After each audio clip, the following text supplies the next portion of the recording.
No country in modern history has endured an attack of such gravity, scale, magnitude, and duration. Russia's war of aggression has shattered peace in Europe and around the globe, and struck at the very core of the UN Charter and the fundamental principles of international law: sovereignty, territorial integrity, and non-use of force. Russia's war of aggression is imperial and neo-colonial in its nature. What Russia wants to do, what Kremlin wants to do, is to divide the world into spheres of influence and to make Ukraine as a satellite. Russia will not succeed. Russia miscalculated gravely in 2014 when it started its aggression against Ukraine, thinking that Ukraine would collapse. Russia miscalculated gravely in 2022 when it started its full-scale invasion, thinking that Ukraine would collapse. And Russia miscalculates gravely now, in February 2026, thinking that it is betting on time and Ukraine would collapse. Ukraine resists and defends itself, and we're not alone. I'm grateful to each and every member state present in this hall for your outstanding support. However, despite peace efforts led by the US and supported by Europe, Russia continues to demonstrate no genuine willingness to stop this aggression. Just throughout 1 week, from 8th to 15th February 2026, Russia launched about 1,300 attack drones, more than 1,200 guided aerial bombs, and 50 missiles against Ukraine, most of them ballistic. On the contrary, Ukraine has shown clear and good faith readiness to pursue peace, including through compromises which are extremely difficult for us, such as accepting the cessation of hostilities along the line of contact. Yet, the Kremlin's position remains unchanged. Kremlin wants Ukraine to get back from our own sovereign territory, so Russia may occupy it. This is not a negotiating red lines.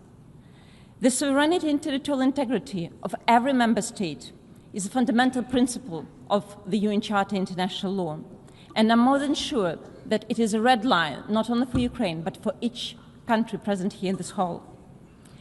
These 4 years have come at an immense and tragic cost for Ukraine and for Ukrainian people.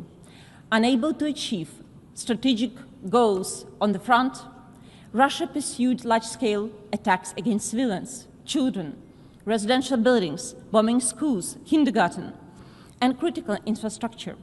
Ukrainian cities, Kyiv, Kharkiv, Odessa, Dnipro, Zaporizhia, and many others are subjected to daily large-scale missile and drone attacks. Entire cities, Mariupol, Bakhmut, Avdiivka, and many others, are erased from the map.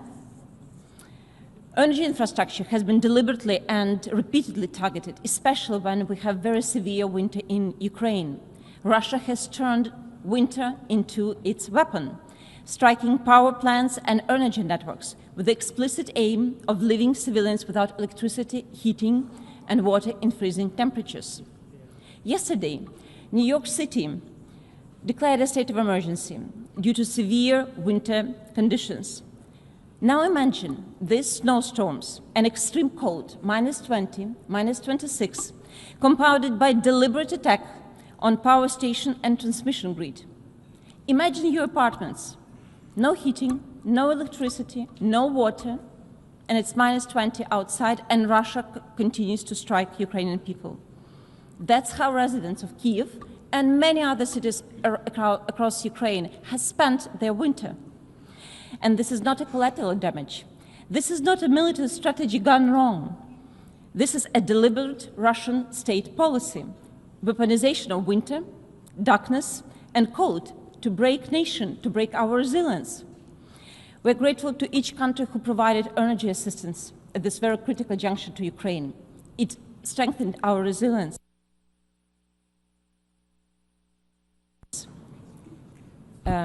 On the front line, where Ukrainian forces have regained 400 square kilometers across the country, in cities and villages far from the front line, where to the sounds of fuel generators, stores and industries continue to operate, medical and other essential services were delivered, and emergency responders worked tirelessly to eliminate the consequences of Russian attacks. Russia has deliberately targeted its campaign against our people, and in particular our children. Many of them abducted, many deported by Russia in grave breach of international law, and many gone missing. Let me just give one story. Andriy Gumenyuk was 17 years old when family found themselves in the sight of Russian occupiers in the village of Novonatalyevka in Ukraine's Kherson region. On 11 June 2022, FSB agents broke into the home and abducted his mother, accusing her of assisting the Ukrainian military. The next day, they abducted his father. Andrey's younger brother, Oleg, were left alone. The FSB then pressured Andrei to cooperate, to inform on pro-Ukrainian neighbors. Threatened at gunpoint and living in constant fear, the boys managed to escape to free Ukraine. But their parents are gone. This is just one example of this human tragedy that is developing in Ukraine against the backdrop of Russian aggression. And this is not merely a war against a state, it's a war against people. It's a war against rules, it's a war against law, it's a war against humanity. Madam President, Ukraine did not choose this war. Ukraine chooses peace, Ukraine chooses life, Ukraine chooses independence and freedom. If Ukraine were to stop fighting, we would lose our state, our people, and our freedom. Ukraine seeks peace. We want peace more than anyone, but not peace at any cost, not peace at any price, not peace under the disguise of capitulation or surrender. It will not happen. Ukraine will not surrender. We will never accept the occupation of our territories or our people. We will never accept awarding aggressor for its aggression. And we will never accept impunity for crimes committed against Ukrainians for all these 12 years. Ukraine seeks a dignified, just, comprehensive, and lasting peace. Peace that secures the freedom and independence of our states within internationally recognized borders. Russia continues to reject peace. The Kremlin continues to escalate.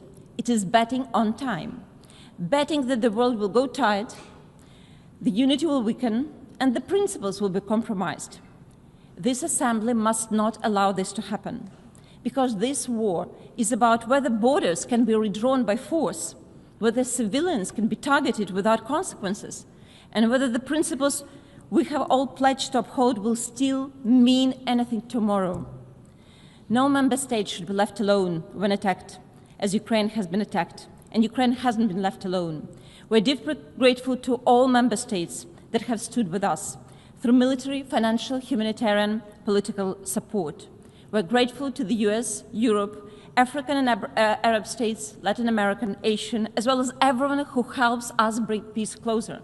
Because your investment into peace in Ukraine is an investment into peace and security of your particular country. Excellencies, this moment demands clarity and unity. Ukraine believes that the international community must speak with one voice in support of a full and unconditional ceasefire. At this critical moment, Ukraine presents to this Assembly a draft resolution entitled Support for Lasting Peace in Ukraine. This is not just a resolution of rhetorics. It is a resolution of responsibility. It sets clear steps, support for ongoing peace efforts, a call for full, immediate, and unconditional ceasefire, a call for comprehensive, just, and lasting peace in accordance with the UN Charter and international law. The draft resolution also underscores the urgent need to concrete humanitarian measures, release of all our children, unconditional release of our children, of our civilians, and return of our prisoners of war. These steps are essential confidence-building measures and a moral imperative. This is not just an abstract document. It's about lives, it's about peace, it's about families, it's about justice. A vote in favor of this resolution is not a geopolitical gesture. It is a choice between law and force, between justice and impunity, between peace and continued suffering. Words are not enough. We must act. We ask you to stand with us, not only in solidarity, but in decision. Let this Assembly send a clear message in support of the peace process. Aggression will not prevail. Justice will not be denied. Peace will not be abandoned.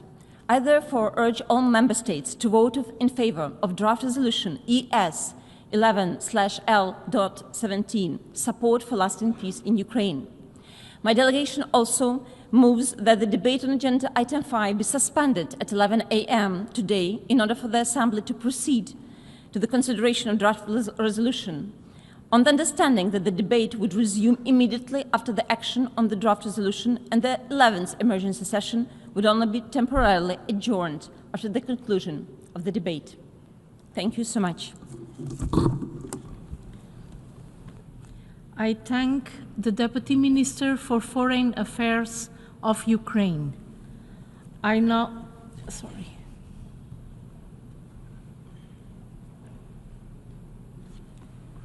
The representative of Ukraine has moved that the debate on agenda item 5 be suspended at 11 a.m. for the Assembly to proceed to the consideration of draft resolution A/ES11/L17, and that the debate would continue after the action on the draft resolution. This is on the understanding that if the Assembly were to decide to suspend the debate at 11 a.m.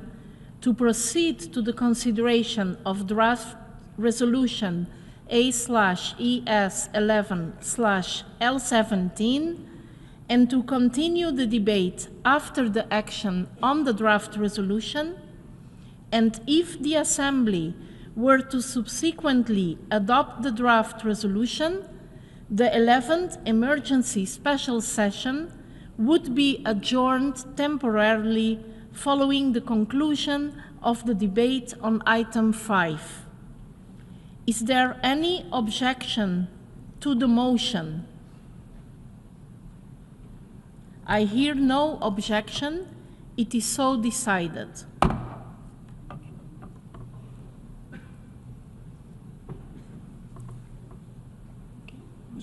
Okay. I now have the honor to give the floor to the representative of the Russian Federation.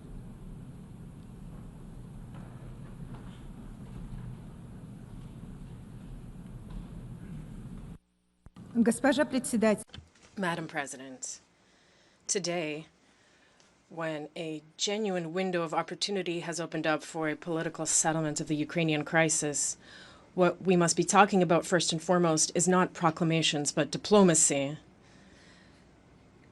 Trilateral negotiations are presently underway between Russia, Ukraine, and the United States. Talks are being held in Abu Dhabi and Geneva.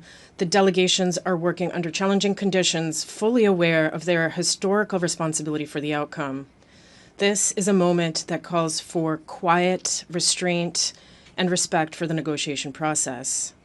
Instead, we're witnessing blatant disregard for the diplomatic efforts of those countries who are investing political capital into the settlement, primarily the United States, as well as the personal efforts of President Donald Trump's administration aimed at finding a compromise.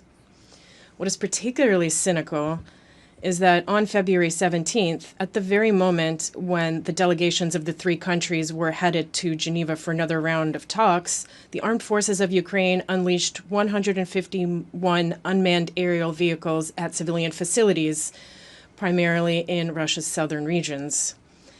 In just 1 week from February 9 to 15th, shelling involving the use of 2,500 munitions injured 147 civilians. 126 people were wounded, including 6 minors, and 21 people were killed.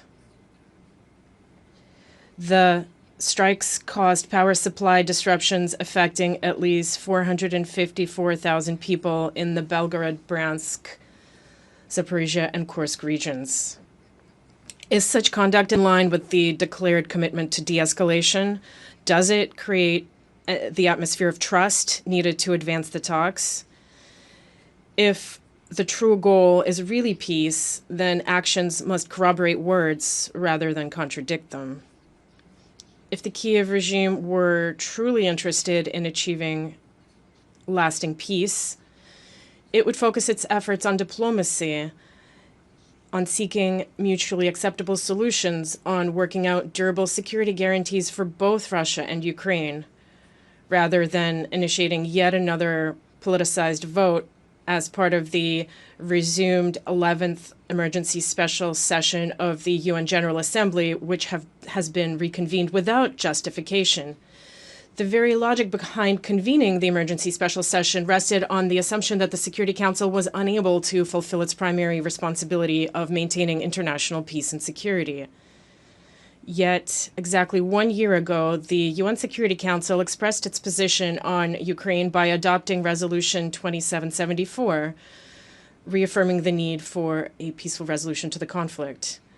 This raises a legitimate question. If the Security Council is fulfilling its role and negotiation efforts are underway, what is the basis for bringing back today's format, and what is its real purpose? It is clear that those who initiated the resumption of the ESS are not interested in a political settlement of the Ukrainian crisis or in sustainable peace. Rather, they're interested in using this political instrument to exert pressure on Russia. However, actions such as this cannot influence the actual outcome of the negotiations, nor can they change the situation on the ground. We have also consistently stated that we cannot consider the resolutions adopted previously as part of this session to be balanced or conducive to a settlement. All of them are one-sided. They contain unrealistic demands, and they only replicate Kiev's political narrative. A year ago, an attempt was made in this very room to effectively legitimize elements of Zelensky's so-called peace formula. In December, an initiative on Ukrainian children was brought forward, one filled with inaccurate data, one that ignored real facts and practical efforts made by both Russia and Ukraine to reunite families. Attempts are being made to artificially replace peace efforts with endless resolutions, with each new non-consensus product being portrayed as the will of the global majority. Distinguished colleagues, today you have been presented with yet another text that essentially continues the same line. The draft resolution is titled Support for Lasting Peace in Ukraine, but its content focuses primarily on the demand for an immediate and complete cessation of hostilities. A ceasefire in itself can be an important element of a settlement, but it is not an end in itself. History knows many examples when a hasty truce that did not address the root causes of the conflict turned into just a pause before a new round of violence.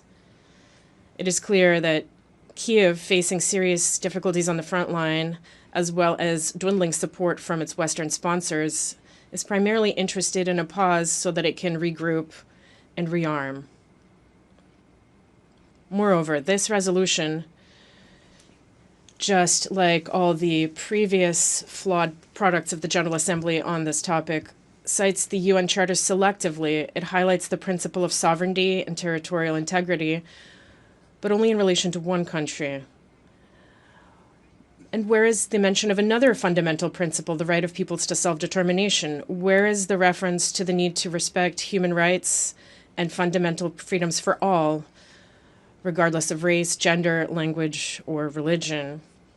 For 8 years after the unconstitutional coup of 2014 in Ukraine, the civilian population of Donbass was subjected to systematic pressure, restrictions on their language rights, and a military operation that was presented as an anti-terrorist one. And today we see that even those guarantees for Russian-speaking citizens that are enshrined in the Constitution of Ukraine remain mere words on paper. The words comprehensive, just, and lasting peace sound appealing as a statement, but these words must not obscure an attempt to entrench one-sided approaches in UN decisions. Peace cannot be just if it is interpreted solely through the lens of one party's demands while completely ignoring the legitimate concerns of the other. It cannot be comprehensive if it does not address issues of security and the right to use one's native language and practice one's religion freely.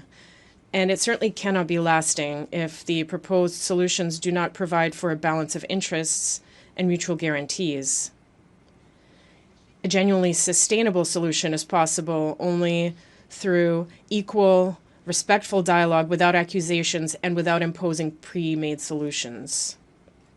Particular attention should be paid to the statement in the text regarding continued attacks against the civilian population of Ukraine.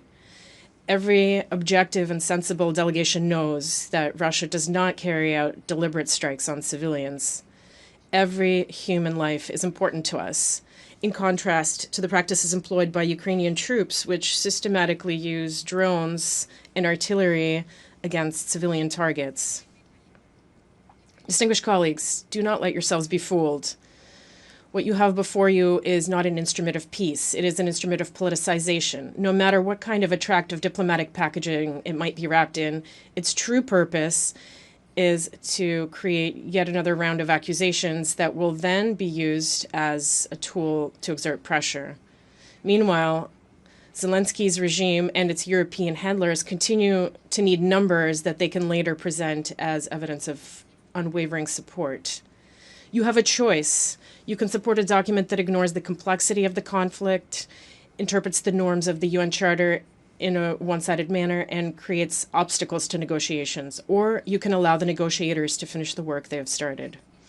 The Russian Federation will vote against this General Assembly draft resolution, and as well as any of its standalone paragraphs if they are put to a vote, because this Ukrainian text cannot be fixed up and corrected. We urge every other state to do the same. Every vote against is a vote in favor of searching for sustainable solutions rather than yet another round of political rhetoric. Thank you for your attention.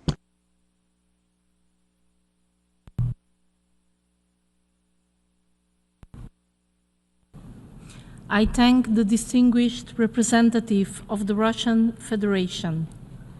I now give the floor to His Excellency Peter Matsinka, Deputy Minister and Foreign Affairs, Deputy Minister for Foreign Affairs and I'm sorry, there was I now give the floor to His Excellency Peter Matsinka, Deputy Minister and Minister of Foreign Affairs of the Czech Republic. The floor is yours, Excellency. Madam President, Excellencies, ladies and gentlemen, for 4 years we've been hearing variations of the same thing here, but I didn't come today to repeat well-known phrases. Much has already been said about Ukraine and its situation after being attacked by Russia 4 years ago. And so, perhaps today allow me to offer a different perspective. Not to talk about the war, but to talk about time. Not to talk about Ukraine, but to talk to Russia. I'm a foreign minister, so I would like to address the Russian Foreign Minister Sergei Lavrov, even though I know he's not personally here today, so perhaps this will reach him.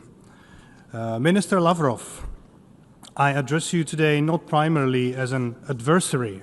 I address you as a person who knows very well that no superpower wins a war against reality. You can temporarily control territory. You can temporarily control the narrative. You can create and control propaganda, but you cannot control time. And time always reveals who spoke of security and who was dismantling it. The question today is not whether Russia has security concerns, which you have used for 4 years to justify your unprecedented aggression against Ukraine. So my question is, why should the answer to these alleged concerns be drones and artillery? Concerns may be legitimate, but an invasion never is. Missiles are not an argument. I consider your missiles to be the physical admission of your own failure.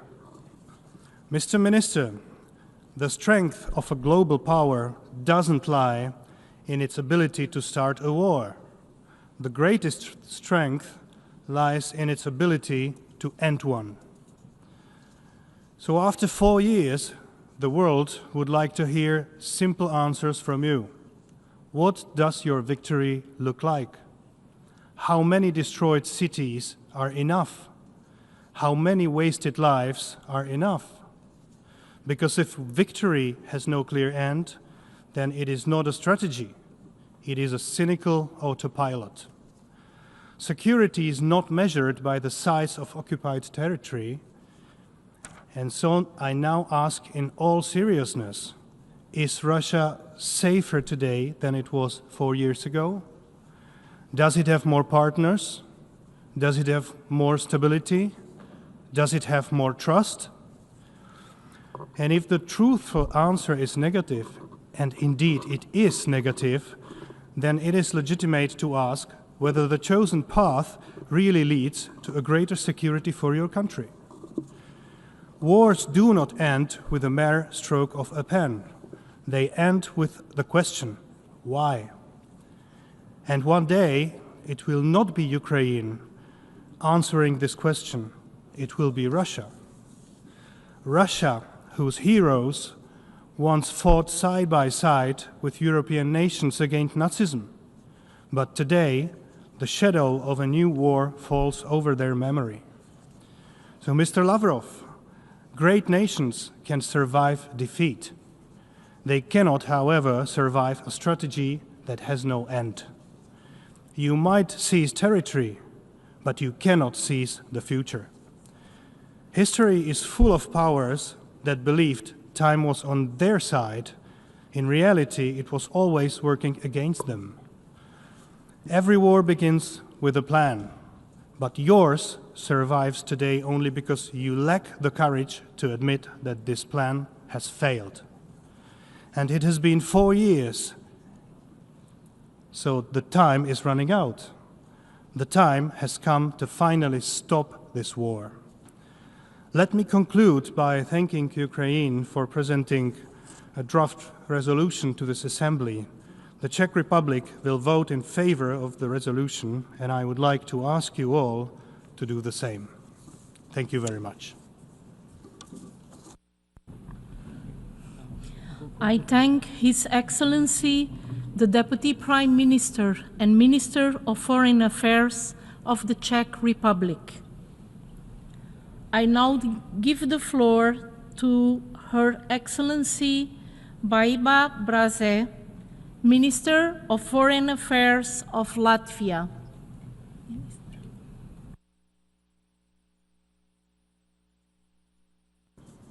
Madam President, we are here because in 2014, the Russian Federation began its aggression against Ukraine. And 4 years ago, it launched a full-scale invasion.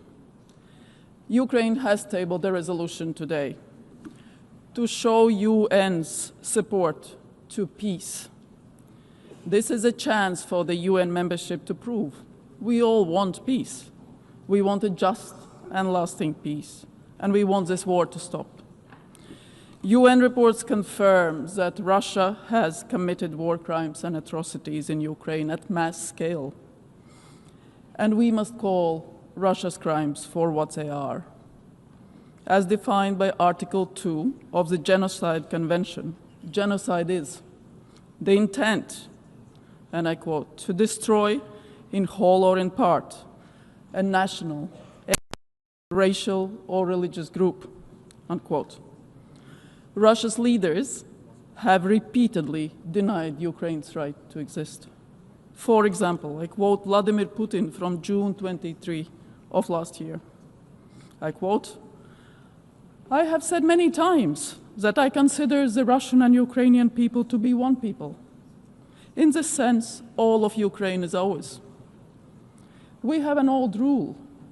Wherever a Russian soldier sets foot is ours, unquote. Turning to Russia's actions, Russia has committed the following acts outlined in Article 2 of the Genocide Convention. Point 1. killing members of the group. According to UN reports, Russia has severely escalated its arms attacks against Ukrainian civilians over the past year. 2,000 missiles, 54,000 long-range drones, strategic bombers launched against civilians. And last year, the total number of killed and injured Ukrainian civilians rose by 31%. Point 2, Article 2 of the Genocide Convention, causing serious bodily or mental harm to members of the group. Nearly 10 million Ukrainians forced to leave their homes, several million trapped under Russian illegal occupation, forced to give up their language, history, and culture. UN reports confirm war crimes, torture, sexual violence at mass scale by the Russian army. According to UNICEF, over 3,200 children killed during the war. Last year, 10% increase in child casualties. Point 3, Article 2 of the Genocide Convention, deliberately inflicting conditions of life calculated to bring about its physical destruction. During the coldest winter of the decade, Russia has repeatedly bombed Ukraine's civilian and energy infrastructure, leaving millions of people without heating, electricity, water. People dying and freezing in their apartments, elderly and children. Hospitals, maternity wards, food and medicine storages, churches, religious, cultural sites, all destroyed. All intentionally. 4, forcibly transferring children. Russia has forcibly deported 20,000 Ukrainian children to Russia or Russia-controlled territory. These transfers are coordinated and state-executed. They are a war crime, confirmed by the ICC's indictment of Putin and Russia's Commissioner for Children's Rights, Lyubova Belova. She openly confessed to kidnapping a 15-year-old boy named Philip from Mariupol. Russia's words and actions align, and it's towards another genocide against the Ukrainian nation. Madam President, Russia's war is a threat to peace and security globally. It severely impacts global food and energy security. It is destroying entire ecosystems, and Russia's shadow fleet threatens maritime security. To tell you frankly, Russia's war is an imperial and colonial war. It is directly supported by Belarus, North Korean weapons, North Korean troops, and Iranian weapons. No one is safe from Russia's imperial ambitions. Citizens of countries in Africa, the Middle East, and Asia are manipulated and coerced by Russia, sent to front lines to kill Ukrainians. The world saw the horrific video of the young Kenyan engineer forced to attach a landmine to his chest, all while subjected to humiliating racist abuse by Russian army. I urge all countries to protect their citizens from this fate. Madam President, we stand for peace. We fully support peace efforts led by the US and partners. But we are also realistic. Only one state and one man are the sole reason why this war continues. And that one state is Russia, and that one man is Putin. The war must end. Putting pressure on Russia and ensuring accountability is what all states here can do. So Latvia supports the ICC, the Special Tribunal for the Crime of Aggression, and the compensation mechanism. But also the vote today. I vote everyone to vote in favor of the resolution. I thank you. Slava Ukraini. I thank the Minister for Foreign Affairs of Latvia. I now give the floor to His Excellency Michael Damianu, Minister of Energy, Commerce and Industry of Cyprus.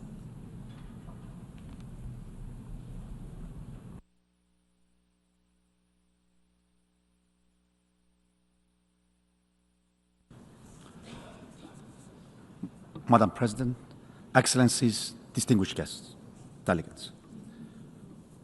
4 years have passed since the Russian Federation launched its full-scale invasion of Ukraine. As we gather here today, we do so in remembrance of the victims, in solidarity with those who continue to suffer, and with a renewed sense of responsibility to uphold the principles enshrined in the Charter of the United Nations. In recent weeks, we have witnessed further large-scale attacks against Ukraine's critical energy infrastructure. These strikes have deprived civilians of electricity, heating, and water, particularly during the harsh winter months. Hospitals, schools, and other essential services have been severely disrupted. Such actions deepen an already grave humanitarian crisis and further exacerbate the suffering of the civilian population. For Cyprus, a country that continues to experience the consequences of illegal invasion and occupation, the principles of sovereignty, independence, and territorial integrity are not abstract concepts. They are existential. They are grounded in our own history and in our unwavering commitment to international law. We therefore reiterate our clear and consistent support for Ukraine's sovereignty and territorial integrity with its internationally recognized borders. The obligation of all states to refrain from the threat or use of force against the territorial integrity or political independence of any state is a cornerstone of the international order. It is neither selective nor conditional. Excellencies, in line with Security Council Resolution 2774/2025 entitled Path for Peace and General Assembly Resolution ARES-ES 11/7 Advancing a Comprehensive, Just and Lasting Peace in Ukraine, Cyprus reaffirms its steadfast commitment to efforts aimed at achieving a credible, principled, and sustainable peace. In this context, we also express our support for this year's resolution, Support for a Lasting Peace in Ukraine. We welcome ongoing diplomatic efforts aimed at ending the war, including the engagement of the United States in advancing this process. Any negotiation must ensure the full and meaningful participation of Ukraine. At the same time, Ukraine's security is indispensable from Europe's security. The European Union therefore has a legitimate role in discussing that affect its own security architecture. In its capacity as rotating presidency of the Council of the European Union, Cyprus has placed continued support for Ukraine at the forefront of its priorities.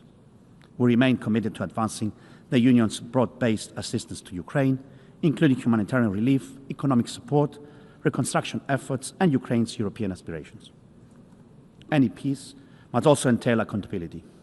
We underscore the importance of ensuring responsibility for serious violations of international law and of securing the safe return of Ukrainian children who have been unlawfully transferred or deported. Protecting their rights and ensuring their reunification with their families remains an urgent humanitarian imperative. Madam President, Cyprus stands firmly with Ukraine and its people.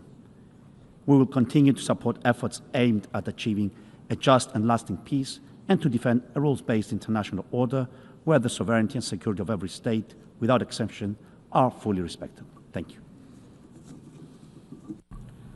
I thank the distinguished Minister of Cyprus.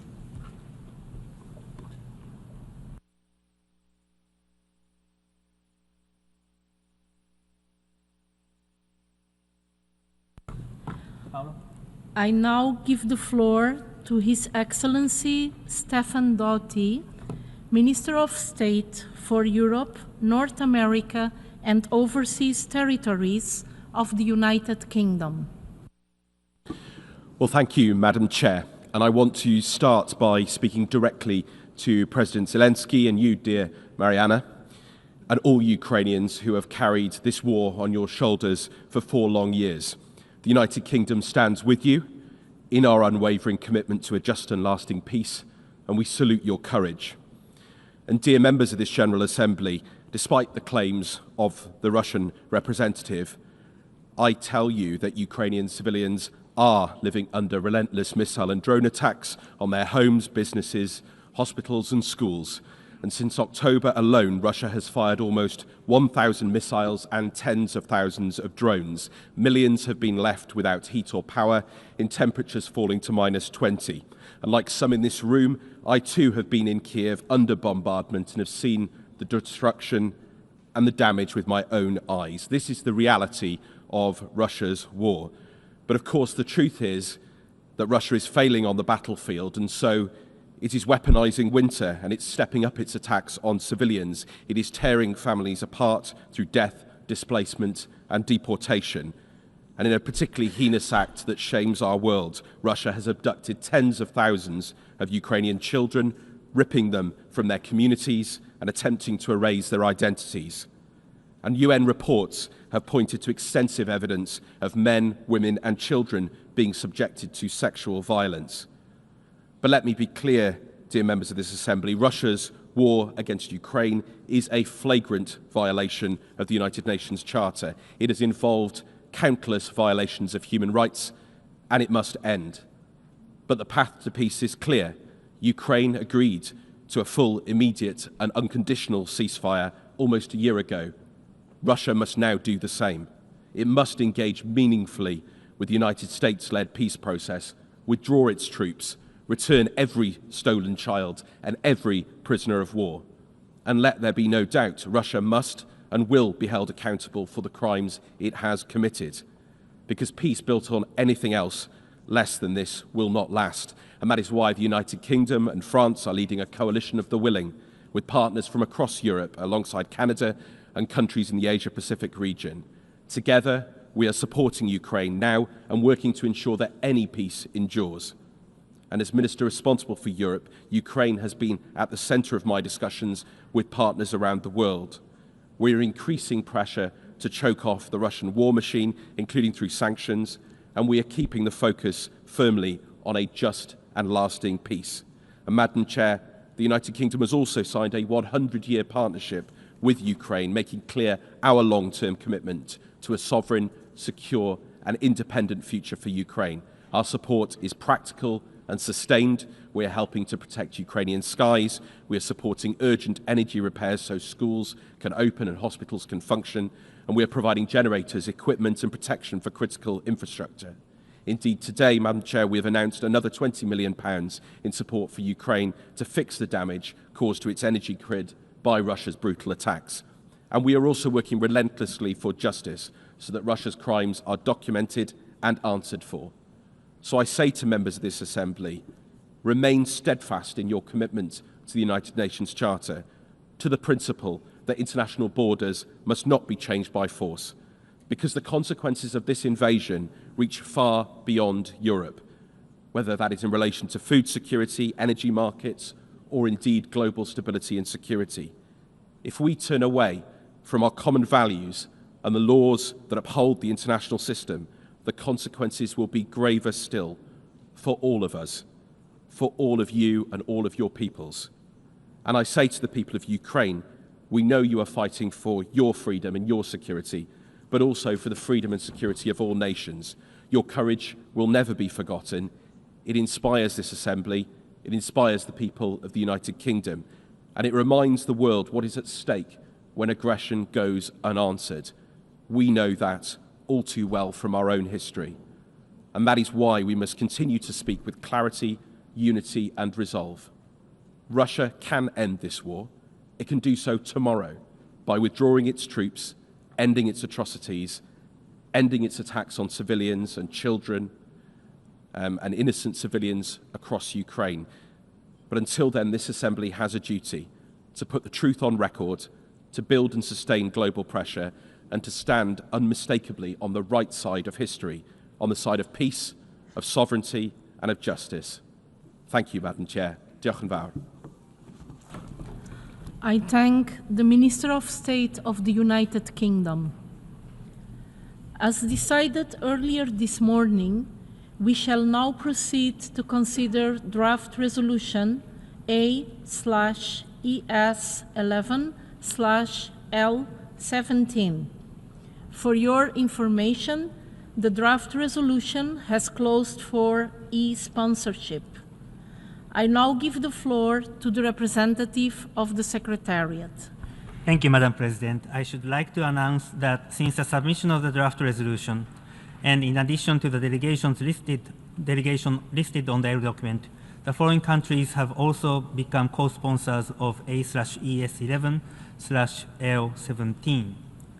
Albania, Andorra, Australia, Austria, Belgium, Bosnia and Herzegovina, Bulgaria, Canada, Croatia, Cyprus, Czechia, Denmark, Estonia, Finland, France, Georgia, Germany, Greece, Iceland, Ireland, Italy, Japan, Latvia, Liechtenstein, Lithuania, Luxembourg, Malta, Marshall Islands, Federated States of Micronesia, Monaco, Montenegro, Kingdom of the Netherlands, New Zealand, North Macedonia, Norway, Poland, Portugal, Republic of Moldova, Romania,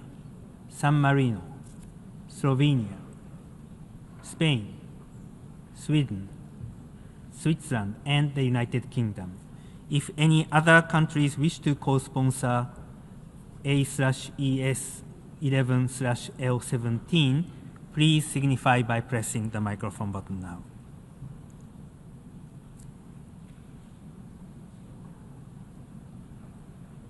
I see none. I see now São Tomé and Príncipe.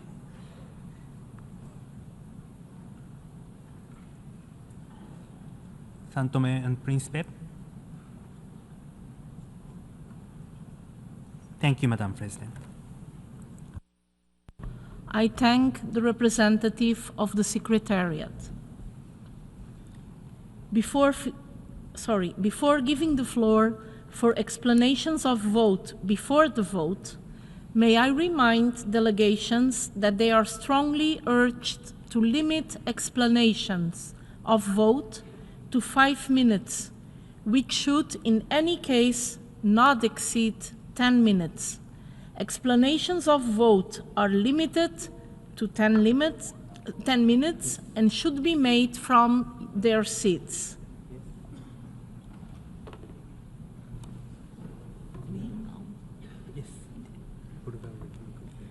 I give the floor to the distinguished representative of the Bolivarian Republic of Venezuela on behalf of the Group of Friends in defense of the Charter of the United Nations. Muchas gracias, señora presidenta. Thank you very much, Madam President. The Bolivarian Republic of Venezuela has the honor to take the floor on behalf of the Group of Friends in defense of the Charter of the United Nations. Madam President, at the outset, allow us to reaffirm once again and without ambiguity our unwavering commitment to the purposes and principles enshrined in the Charter of the United Nations in their entirety and interconnectedness, including those referring to the sovereign equality of states, the peaceful settlement of disputes, the prohibition of the threat or the use of force, and the principles of self-determination and indivisible security. These are not abstract concepts. They are the very foundation upon which this organization has stood since its very establishment over 8 decades ago. In this context, we also reiterate that, as we've said on previous occasions, all armed conflict is a human tragedy. Every civilian life lost is a reminder of our collective failure to uphold peace. And it's precisely for that reason that this General Assembly must act with the utmost responsibility, prudence, and fidelity to the tenets enshrined in the UN Charter. Our actions must contribute always to de-escalation and not confrontation, to dialogue, not division, and to peace, not provocation. Regrettably, we are compelled to express serious concern regarding the timing and the substance of the draft resolution before us today. This initiative has been submitted without prior transparent consultations and also at a delicate stage of ongoing diplomatic efforts. As is well known, trilateral negotiations are currently underway, and a comprehensive settlement, rather than a standalone ceasefire, is being discussed as part of an advanced stage of talks between the parties. Therefore, our group is of the view that any action by this General assembly that risks prejudging, disrupting, or politicizing such efforts must be approached with extreme caution. Peace cannot be built through texts, resolutions that deepen divisions, or that fail to take into account the legitimate security concerns and perspectives of all parties involved in a given conflict, particularly in the area, including in the area of security. Madam President, the draft resolution before us calls for an immediate, full, and unconditional ceasefire and reiterates support for a comprehensive, just, and lasting peace in line with international law. While these objectives are indeed laudable, we must ask ourselves whether the text before us will truly contribute towards the creation of conditions conducive to their long-awaited achievement. In this regard, it is important to highlight, for instance, that the draft resolution in question fails to address the question of the root causes that led to this conflict, including long-standing security arrangements, the principle of non-discrimination, and the need to ensure that no state strengthens its security at the expense of another. It also overlooks the complex historical and political context that has shaped the current situation. Consequently, we must emphasize that lasting peace would not emerge from selective narratives or from initiatives that aim to consolidate maximalist positions, nor can it result from the continued supply of arms, the imposition of unilateral coercive measures, or the perpetuation of bloc-based politics that fragment the international community, especially in the midst of the current international situation, where we see increasing polarization and mistrust among various actors. We thus reiterate what we have consistently reaffirmed. Security is indivisible. Lasting peace in Europe and, as a matter of fact, anywhere in the world requires a comprehensive security architecture that respects the legitimate concerns of all states and that upholds in a balanced and non-selective manner the full spectrum of the principles contained in the founding Charter of the United Nations. Madam President, we're also mindful of procedural concerns raised regarding the resumption of this emergency special session of the General Assembly.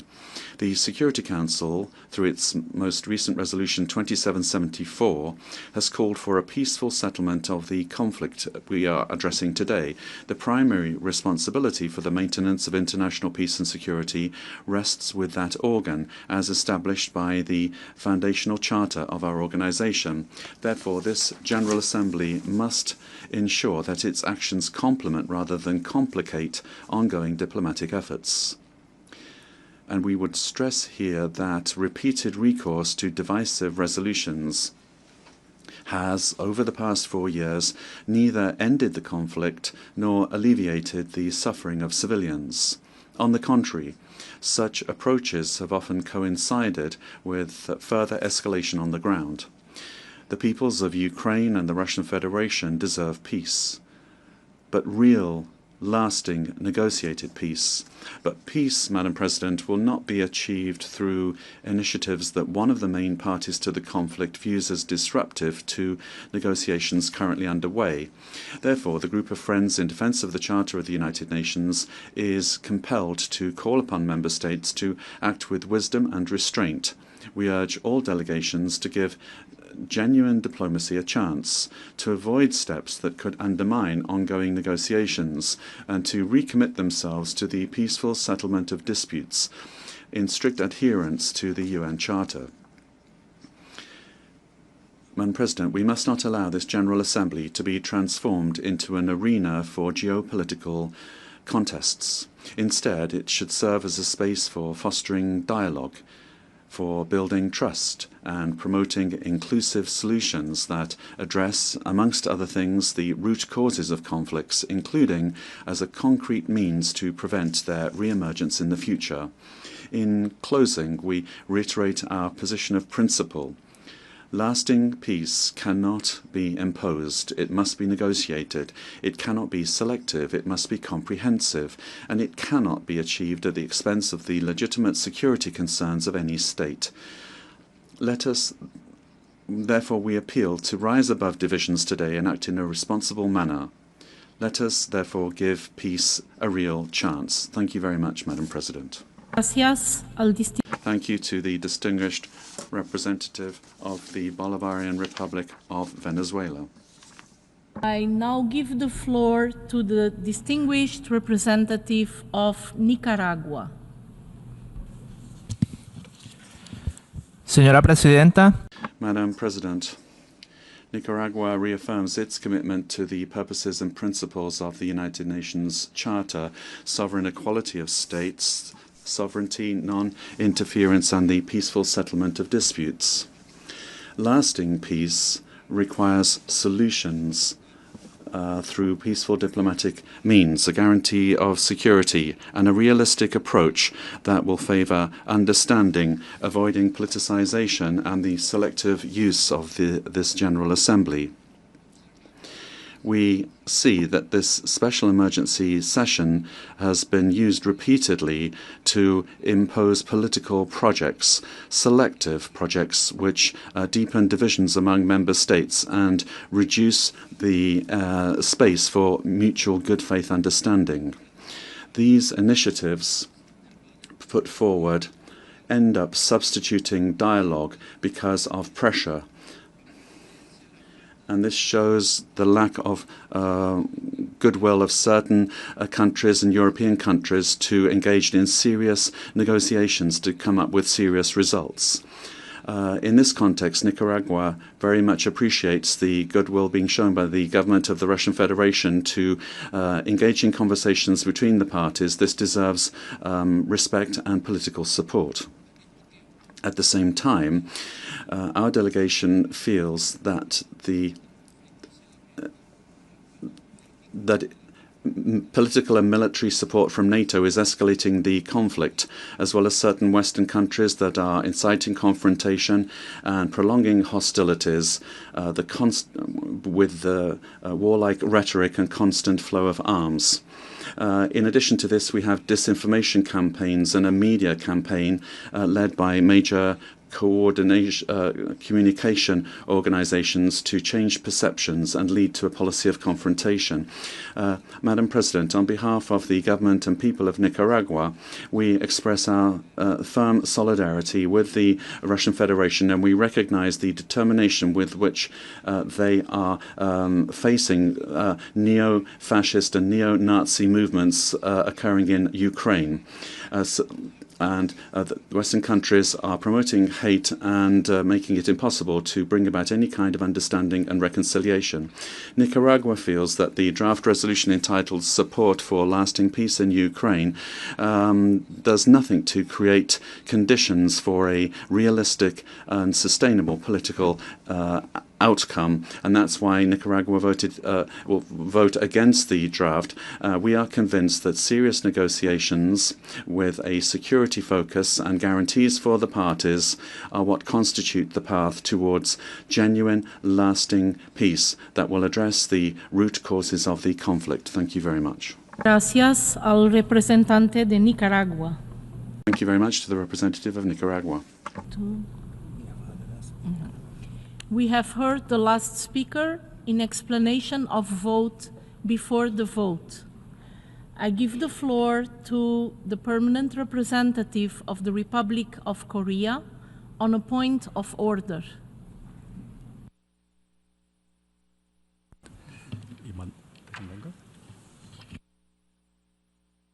Madam President, the Republic of Korea wishes to join the co-sponsorship of this draft resolution. Thank you. I thank the representative of the Republic of Korea. Before proceeding further, I wish to address the question concerning the majority required for the adoption of the draft resolution. In light of Article 18, paragraphs 2 and 3 of the Charter of the United Nations, is there any objection to take an action on draft resolution A/ES11/L17 by a 2/3 majority of the members present and voting? I see no objection. The 2/3 majority of members present and voting is therefore required for the adoption of the draft resolution A/ES 11/L17.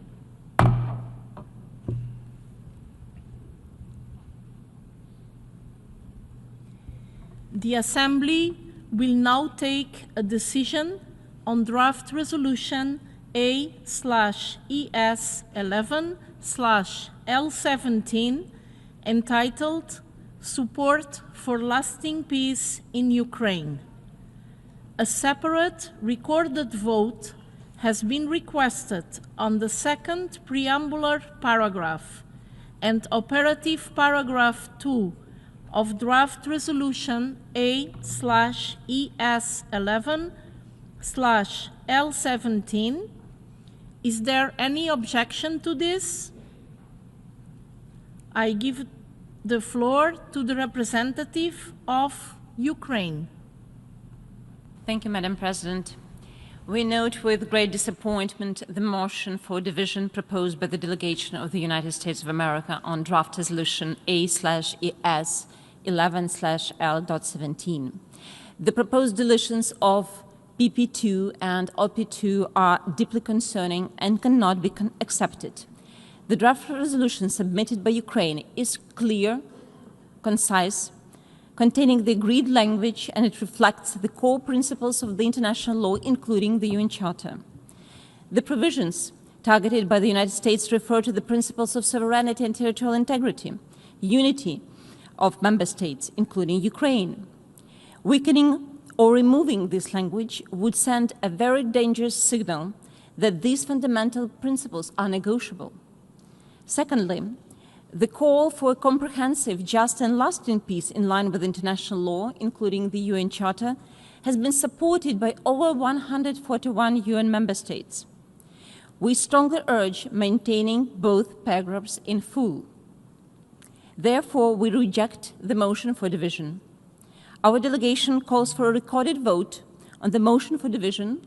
Ukraine will vote no, which means against motion of division, and calls on all delegations to vote no.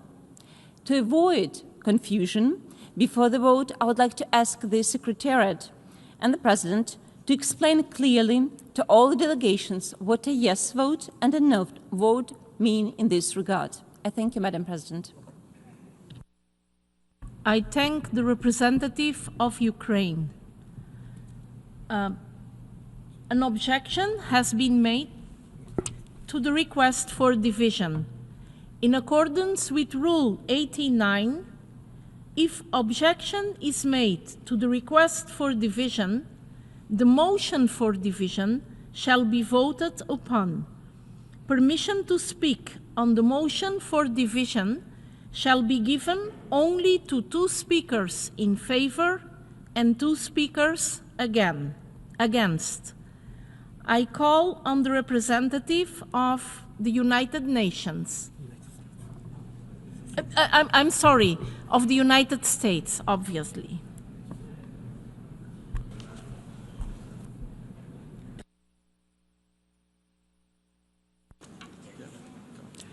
Thank you, Madam Chair. The United States moves under Rule 89 for PP2 and OP2 to be voted.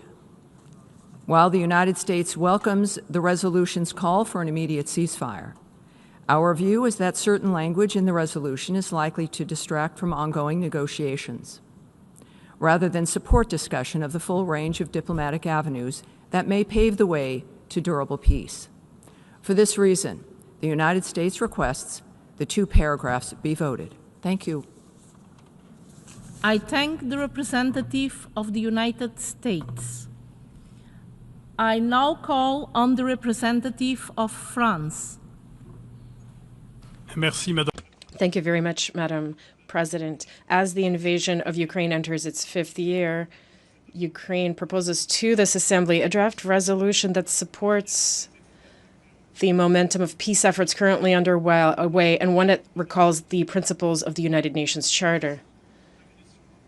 Regarding armed aggression, the reference to these principles is absolutely essential for all member states, because a peace that is not based on the principles of the Charter will simply neither be just nor lasting.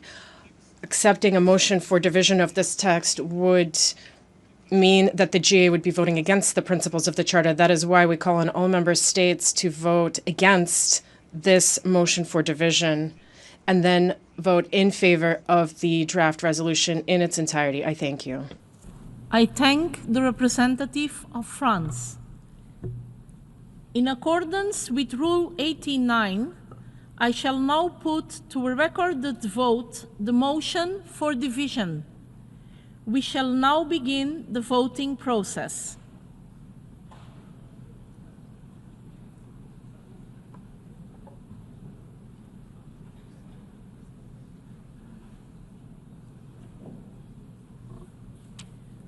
Those in favor of the motion for division, please signify. Those against and abstentions. The Assembly is now voting on the motion for division. Delegation voting yes means that you agree with the proposal of the United States that there should be first a vote on those two paragraphs before proceeding to action on the draft resolution itself. So yes means that you agree with the proposal by the United States with the motion for division. And the no vote means that you are against having a separate vote on these two paragraphs as proposed by the United States. Will all delegations confirm that the votes are accurately reflected on the screen?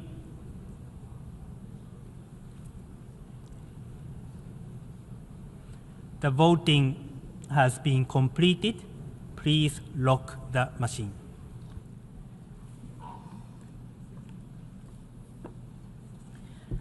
The result of the vote is as follows. In favor, 11. Against, 69. Abstentions, 62. The motion for division is not adopted.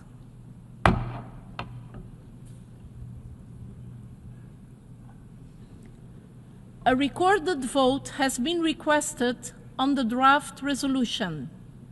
We shall now begin the voting process. Those in favor of draft resolution A/ES11/L17, please signify. Those against, abstentions. The Assembly is now voting on draft resolution A/ES11/L17 entitled Support for Lasting Peace in Ukraine. Will all delegations confirm that the votes are accurately reflected on the screen?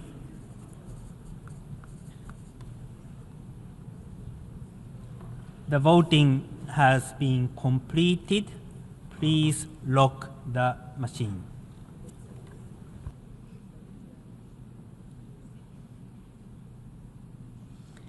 The result of the vote is as follows. In favor, 107. Against, 12. Abstentions, 51. Draft resolution A/ES11/L17 is adopted.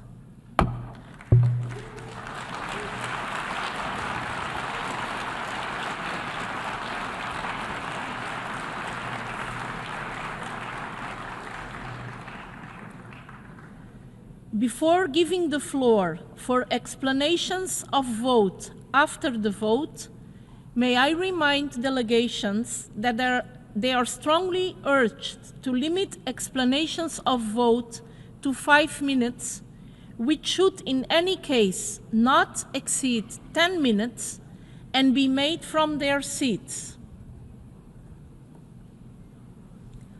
I now give the floor to the distinguished representative of Bahrain on behalf of Gulf Cooperation Council. السيدة الرئيسة يشرفني. Madam President, it is my honor to deliver this statement on behalf of the Gulf Cooperation Council members. The United Arab Emirates, the Kingdom of Saudi Arabia, the Sultanate of Oman, the State of Qatar, the State of Kuwait, and my country, Bahrain. Madam President, we regret that the Russian-Ukraine crisis continues for the 5th year today, and its repercussions on civilians, especially women and children, as well as the effects on vital infrastructure and civilian infrastructure as military operations continue and the prices paid by civilians. We renew and we reaffirm our principled position regarding the Russian-Ukraine crisis based on the principles of international law and the UN Charter, and maintaining the current international order based on the respect of the sovereignty and political independence of states without interference in their internal affairs and without the use of force or threat to use force. Madam President, our countries have abstained from voting on the draft resolution at the General Assembly today. There are diplomatic discussions being carried out right now between Russia and Ukraine. We hope that these negotiations lead to tangible results, leading to a sustainable, peaceful solution to the war in Ukraine, leading to international security and stability. Diplomatic negotiations and consultations are the only solution leading to security and peace. In this vein, we stress that we support all initiatives and diplomatic efforts as to complement the current efforts in order to reach a political solution between Russia and Ukraine. We welcome the U.S. efforts to end the war in order to preserve stability and security in Europe. In this vein, the GCC members have adopted an effective mediation approach. We facilitated political consultations on the Ukraine crisis. The Kingdom of Saudi Arabia, in fact, hosted talks between Russia and the United States in Riyadh, and the UAE hosted the tripartite talks between the United States, Russia, and Ukraine in Abu Dhabi. The KSA mediation efforts led to the release of prisoners of war. And Qatar succeeded, the UAE efforts succeeded in leading to the exchange of 314 prisoners of wars. The total number of prisoners of wars exchanged between the two countries during these mediations has reached 4,955. In addition, the state of Qatar has reunited 155 children affected by the crisis with their families, alleviating the humanitarian crisis. In conclusion, we stress our commitment to continue our humanitarian efforts to help those affected by the Ukraine-Russia crisis, and we will continue with our political efforts to ensure convergence towards peace, because we believe there's a need to solve conflicts peacefully and alleviate their humanitarian repercussions. Thank you. I thank the permanent representative of Bahrain and now give the floor to the distinguished representative of the United States. Thank you, Madam Chair. The Russia-Ukraine war must end now. Under President Trump's leadership, the United States continues to devote energy and effort at the highest levels to bring both Russia and Ukraine closer to a negotiated agreement that will finally end the bloodshed and destruction. Ending the war, of course, is the right thing to do, but no one is suggesting it will be easy. It will require sacrifices and compromises. In this regard, the United States calls on everyone to do all in their power to lower the rhetoric and engage in good faith. Our dedicated negotiators have a keen sense of the realities on the ground as they continue to work with the parties to forge an agreement on the outstanding issues in the most expeditious manner possible. The United States welcomes, of course, the call for an immediate ceasefire. As we've said, this resolution also includes language that is likely to distract from ongoing negotiations rather than support discussion of the full range of diplomatic avenues that may pave the way to that durable peace. For this reason, the United States called for a vote on OP2 and on the two paragraphs, and ultimately chose to abstain on the resolution. What is needed now to end the war is political will. We believe we are closer to a deal than at any point since this war began. Let this be the last anniversary of an ongoing war that has continued for far too long and at far too great a cost. Let's end it now. Thank you. I thank the distinguished representative of the United States. I now give the floor to the distinguished representative of China. President, China abstained from voting on the draft resolution that was just put to vote in the GA. This vote reflects our consistent principle and position on the question of Ukraine. China has always maintained that sovereignty and territorial integrity of all countries should be respected. The purposes and principles of the UN Charter should be observed. The legitimate security concerns of all parties should be taken seriously, and all efforts conducive to the peaceful settlement of the crisis should be supported. At present, the Ukraine issue has entered a critical stage for a negotiated settlement. Various dialogues and contacts are being intensively advanced. In particular, with a growing focus on the substantive issue of the crisis, we welcome this development.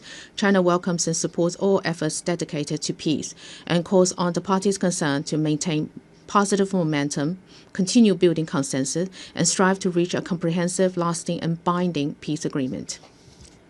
By addressing the root causes of the crisis, it is important to establish a more balanced, effective, and sustainable European security architecture so as to achieve long-term stability and security in Europe.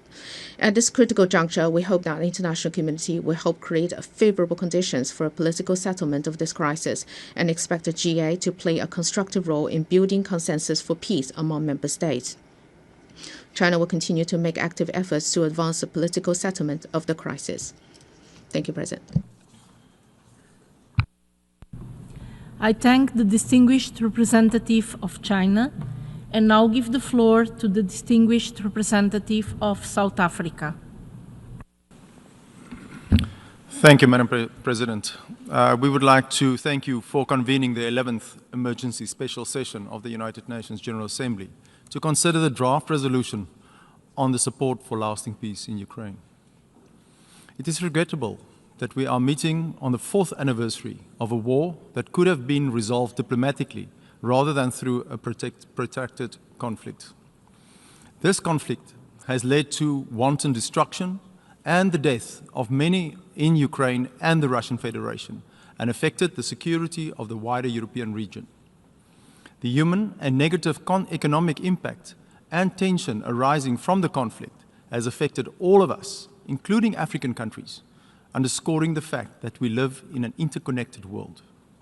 President, the well-being of all people in situations of conflict remains central to the purpose of the United Nations.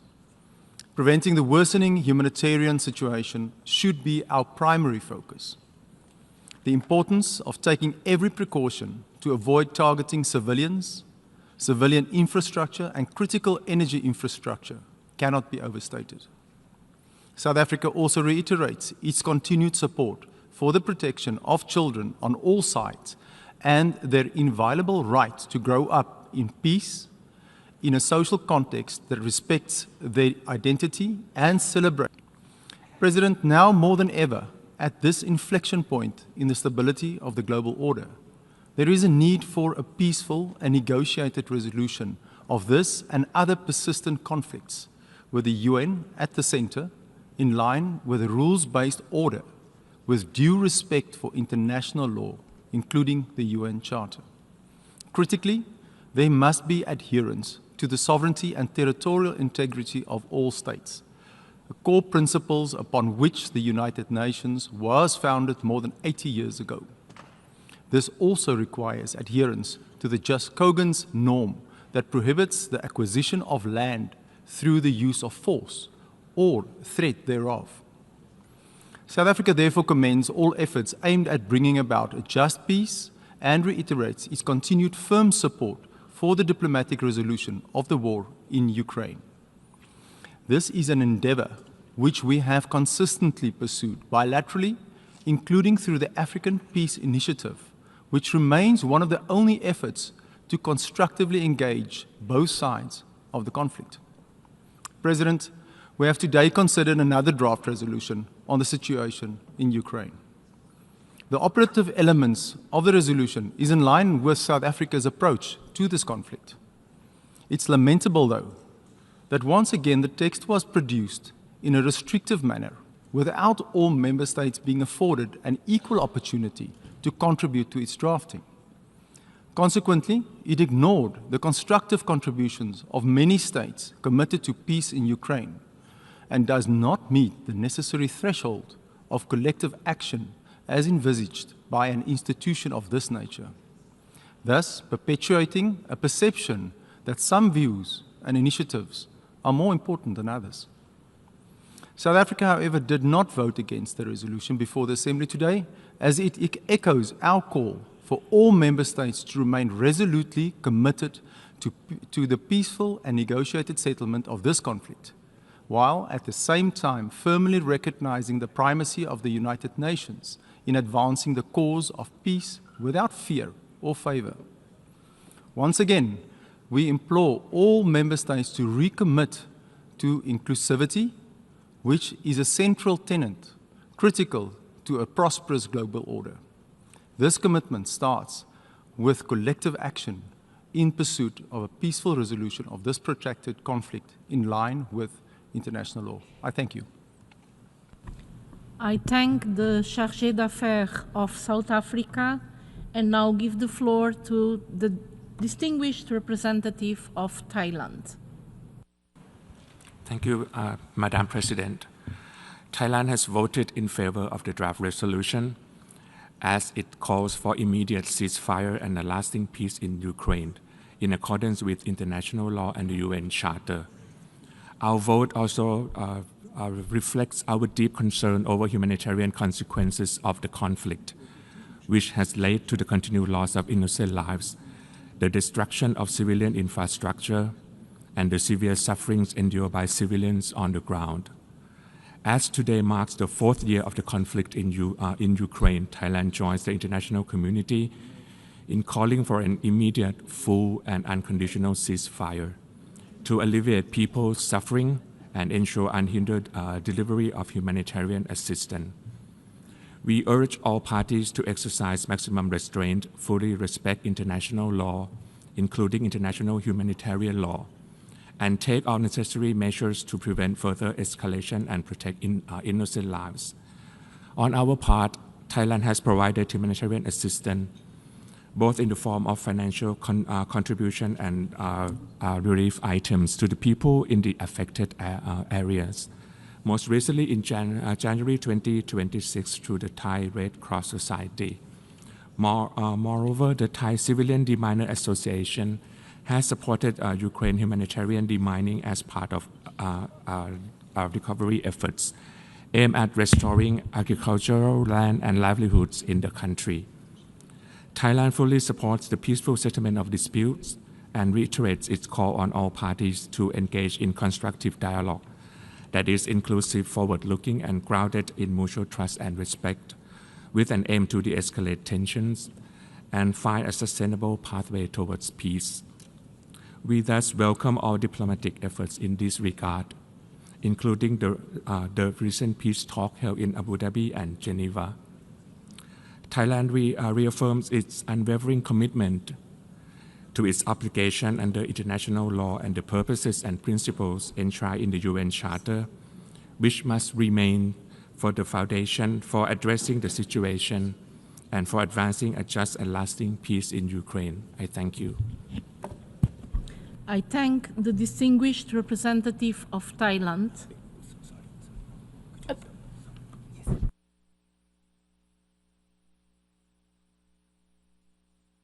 I now give the floor to the permanent representative of Cuba.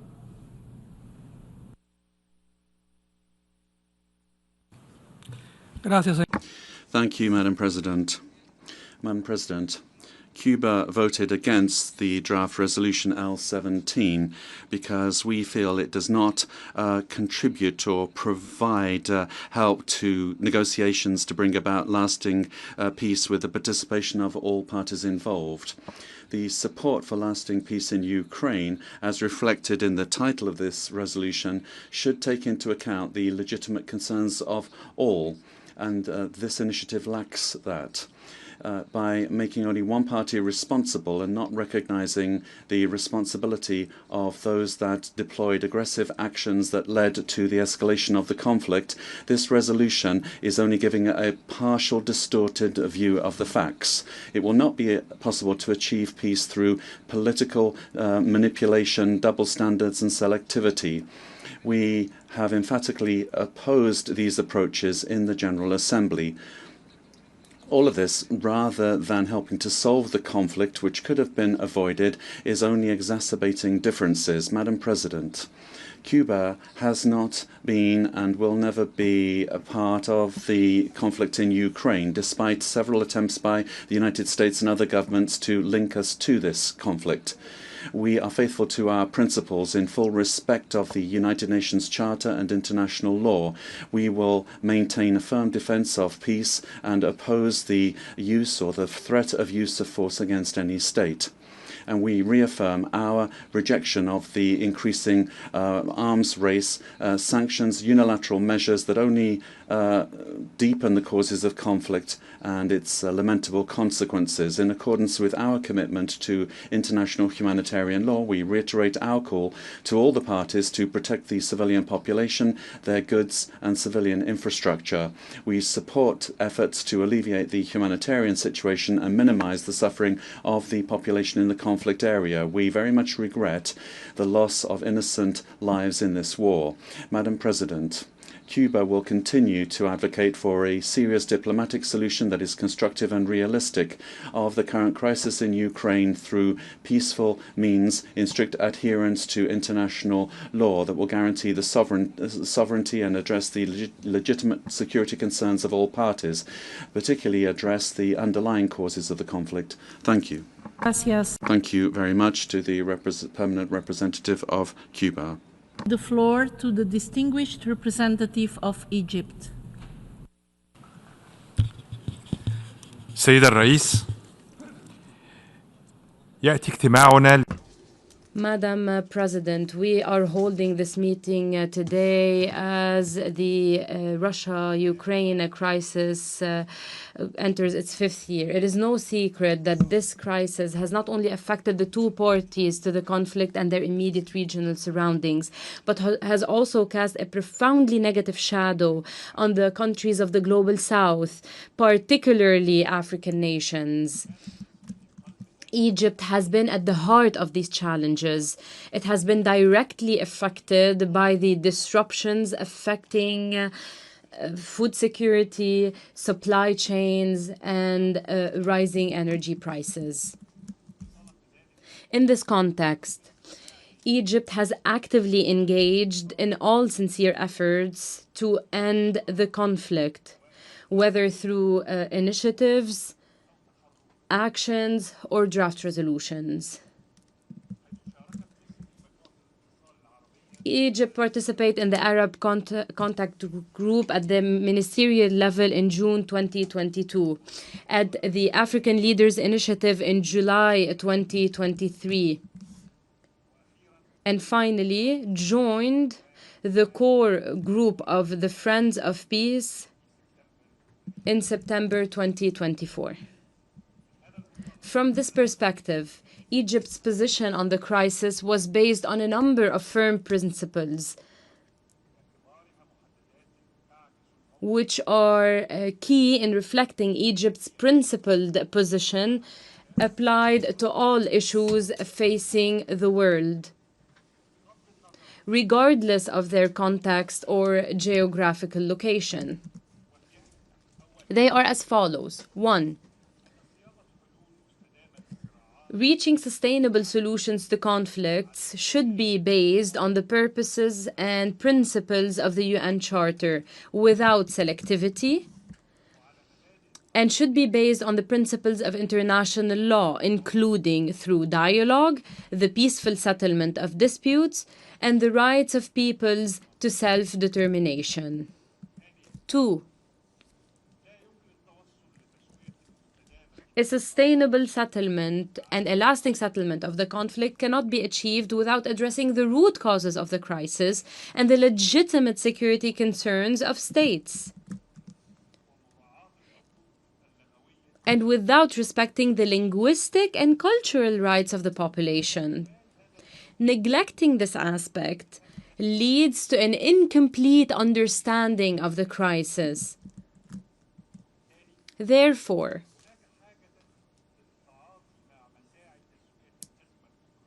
there's a need to address the crisis from a comprehensive perspective that includes a ceasefire in parallel with reaching solutions to all other outstanding issues and addressing the real root causes of the crisis. 3. The need to maintain and strengthen effective diplomatic channels to reach a sustainable settlement to the crisis. It is also important to refrain from using various tools that fuel the conflict and deepen polarization, such as the use of economic sanctions. In this regard, we welcome the ongoing U.S. efforts to reach a solution to the crisis and the serious engagement of all parties in them. And we emphasize the need to prioritize the success of the ongoing negotiations. 4. It is important for the international community to avoid double standards and deal with existing conflicts on an equal footing without discrimination based on the location or the context of the crisis. Madam President, Egypt voted in favor of the draft resolution today, consistent with our position since the beginning of the crisis, when we voted in favor of all resolutions calling for a peaceful settlement. We believe that the time has come more than any time ever to reach a durable settlement to the ongoing crisis and achieve peace, to spare the world, both developed and developing, the extremely dangerous repercussions of a crisis of this magnitude. Egypt believes that every war has an end, and that voices of reason bear an added responsibility during times of conflict to remain steadfast in their call for a ceasefire and the triumph of wisdom. Thank you, Madam President. I thank the distinguished representative of Egypt and now give the floor to the distinguished representative of Malaysia. Madam President, Malaysia remains deeply concerned over the continuing conflict, which has now reached its 4-year mark, with devastating loss of lives on both sides. The high level of civilian casualties also continues to increase, and the impacts are felt at the global scale. My delegation voted in favor of the resolution adopted by the Assembly earlier today, in line with our unwavering commitment to upholding the UN Charter and international law, including the cardinal principles of respect for the sovereignty, independence, territorial integrity of states, and the peaceful resolution of disputes. Malaysia has consistently supported a comprehensive and inclusive resolution of the conflict based on the UN Charter and international law. Against this backdrop, we welcome the ongoing efforts of the international community to resolve the conflict. The importance of compliance of parties to the UN Charter and international humanitarian law, including the protection of civilians, cannot be overstated. We reiterate the imperative of inclusive dialogue and diplomacy with a view to addressing the root causes of the conflict and taking into account the legitimate security concerns of all parties to achieve sustainable peace in Ukraine. I thank you.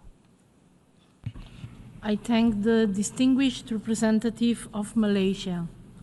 I now give the floor to the distinguished representative of the Islamic Republic of Iran. Bismillah ar-Rahman ar-Rahim. Madam President, I would like to reiterate my delegation's consistent position, which has been expressed numerous times during 11 special sessions since 2022. The Islamic Republic of Iran reiterates its principled position that all disputes should be resolved through peaceful means and dialogue in accordance with international law, including the Charter of the United Nations. Since the onset of this crisis in Ukraine, the Islamic Republic of Iran has maintained a clear, consistent, and unwavering position. We have underscored that all UN member states must fully respect the purposes and principles enshrined in the Charter of the United Nations and international law, including sovereignty, independence, unity, and territorial integrity, as well as the obligation to respect internationally recognized borders and to refrain from the threat or use of force. My delegation has consistently supported efforts to achieve lasting peace and has maintained that long-term sustainable solutions to this crisis require addressing the root causes of the conflict, including provocative action and decision by certain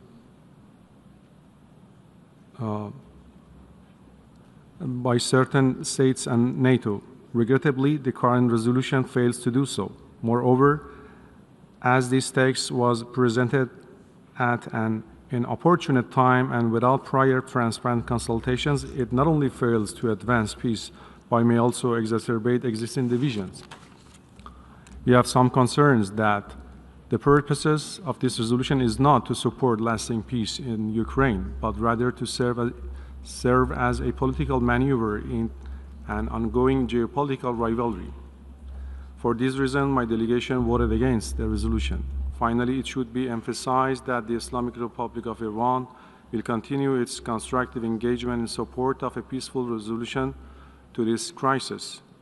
Regrettably, the Islamic Republic of Iran has been facing baseless allegations of supporting one side in this conflict, claims that my delegation has repeatedly denied and continues to categorically reject.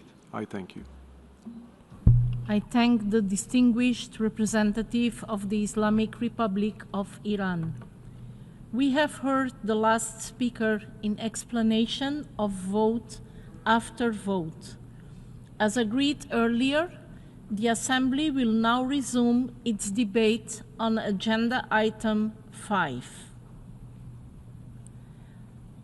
Our next speaker is His Excellency Lasha Darsali, Deputy Minister for Foreign Affairs of Georgia.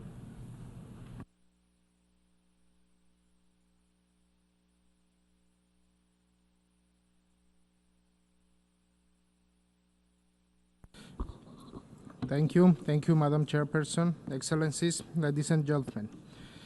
Today marks 4 years since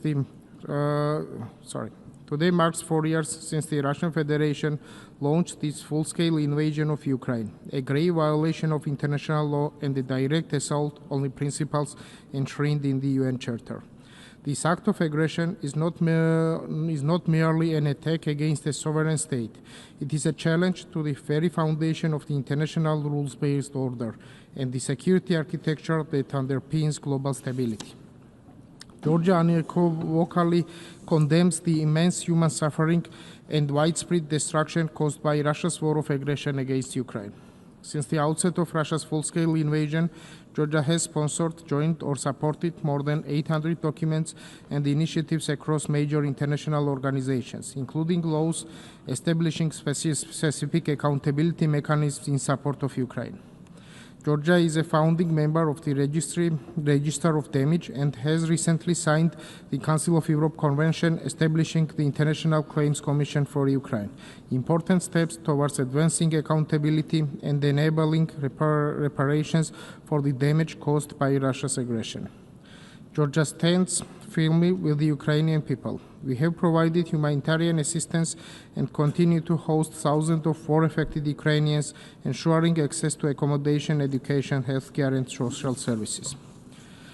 Excellencies, Georgia knows firsthand the consequences of occupation.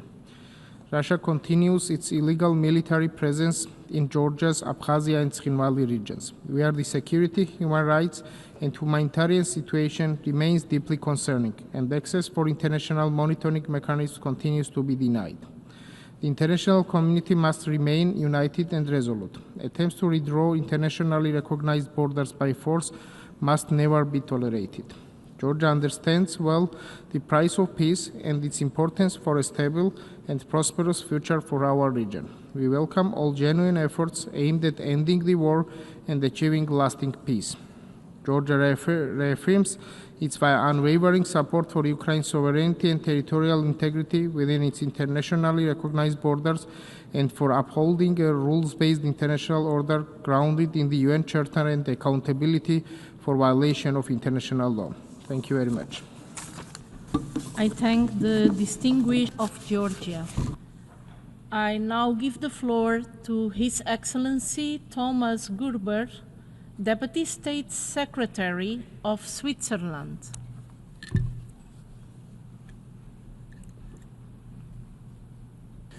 Madame la Présidente.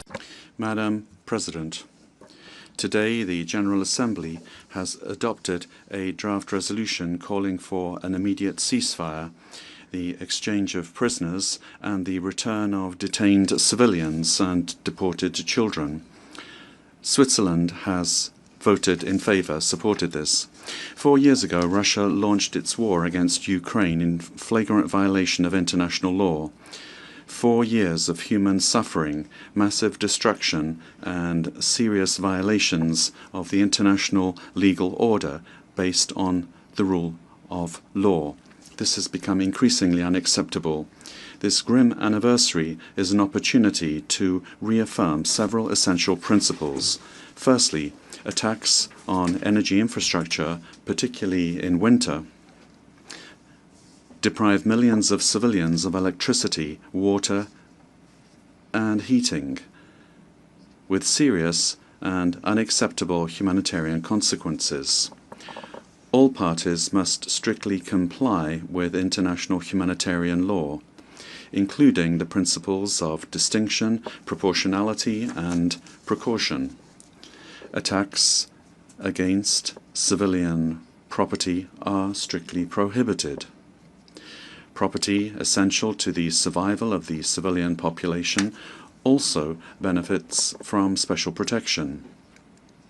Switzerland condemns attacks that cause massive suffering to the civilian population and is concerned about the escalation of the war, particularly through the use of weapons systems with high destructive capacity, which increase risks to regional security. Switzerland reaffirms its full solidarity with the Ukrainian people. It will continue to support the reconstruction of Ukraine, which it considers to be a strategic objective, and will provide Ukraine with generators and equipment intended to maintain access to essential services. Secondly, the temporarily occupied territories are an integral part of Ukraine. Any attempt to annex or change borders by force is a clear violation of the United Nations Charter and of international law. Switzerland does not recognize these annexations.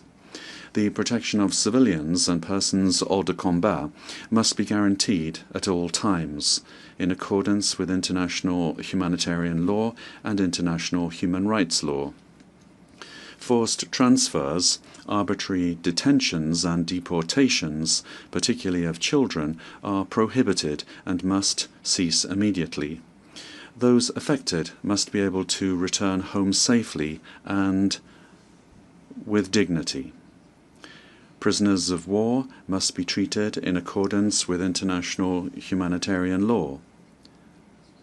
Switzerland also calls for safe, rapid and unhindered humanitarian access to the temporarily occupied territories, as well as the facilitation of civilian movements between territories in order to restore family ties and allow access to services.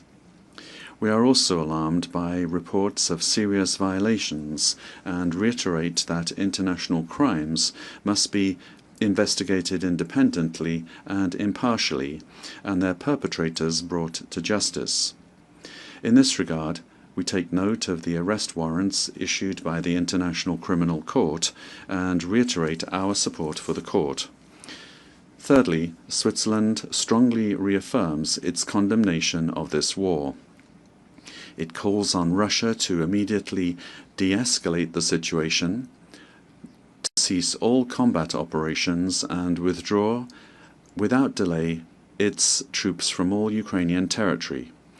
Only a peace that complies with international law and the United Nations Charter can be just and lasting. Ukraine must be fully involved in any peace initiative concerning it. Since the start of the war, Switzerland has offered its good offices and remains ready to contribute, if the parties so wish, to any credible initiative aimed at achieving a just and lasting peace for Ukraine. We welcome the recent efforts at dialogue, including the discussions held in Geneva, and remain willing to facilitate exchanges where this can help to create conditions conducive to peace. In its capacity as chair of the OSCE, Switzerland intends to contribute to strengthening European security and inclusive multilateral diplomacy based on dialogue, conflict prevention, and respect for international law and existing commitments. Madam President, when the Security Council is paralyzed, the General Assembly bears a special responsibility for upholding the principles of the Charter. By supporting this resolution, we affirm our commitment to a just and lasting peace. Respect for international law remains the only solid foundation for restoring peace and security in Europe and beyond. Thank you. I thank the Deputy Secretary of State of Switzerland. To the distinguished representative of Denmark on behalf of the Nordic countries.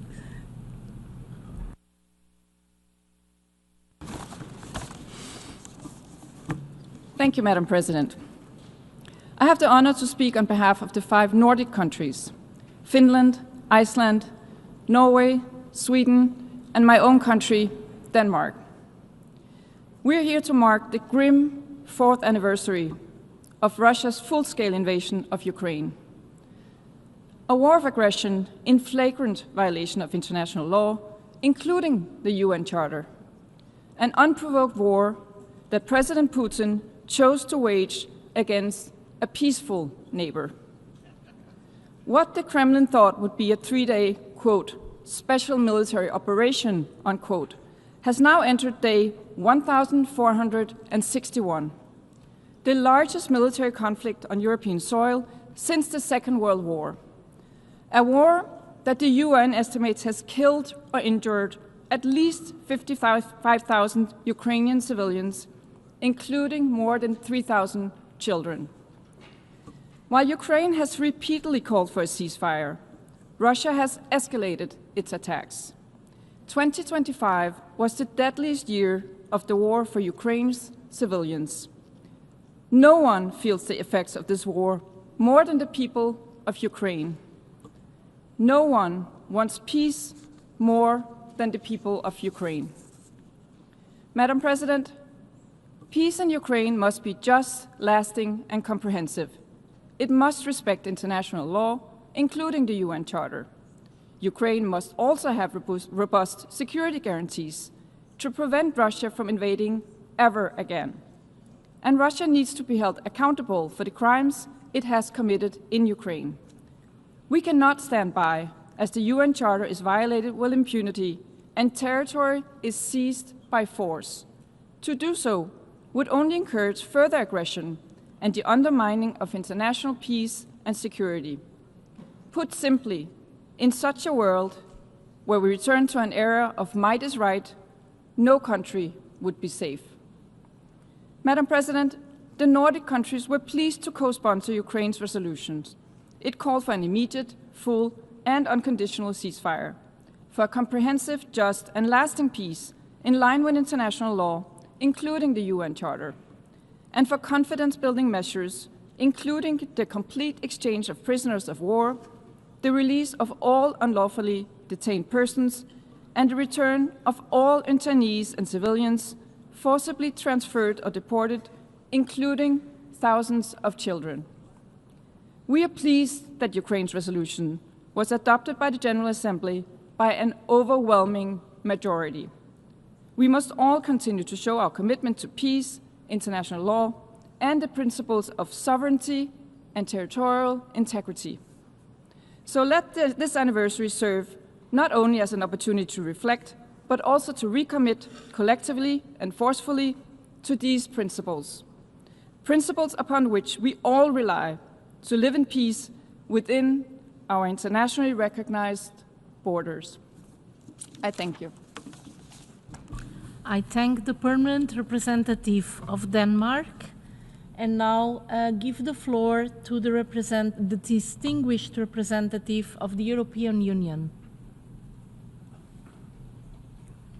On behalf of the European Union and its member states. Madam President, I have the honor to make this statement on behalf of the EU and 26 of the member states listed in the written version.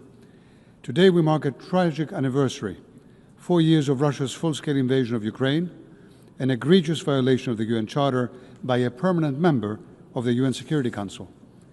I want to express my deep solidarity to the Ukrainian people, who have suffered immensely as a result. Their resilience in defending their country from Russia's brutal aggression and standing up for the principles of the UN Charter is profoundly humbling and an inspiration to us all.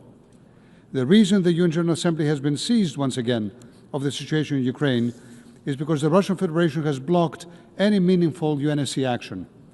The only resolution it has allowed to pass was in February last year, which called for a swift end to the conflict, remember? And which has simply been refused by Russia in its implementation. Here are the facts. The past year, Russia has massively escalated its attacks. In 2025, it launched over 54,000 long-range drones and over 1,900 missiles against Ukraine.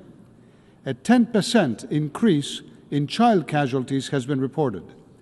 In the middle of a freezing winter, Russia has cynically and systematically targeted Ukraine's energy infrastructure, deliberately hurting civilians.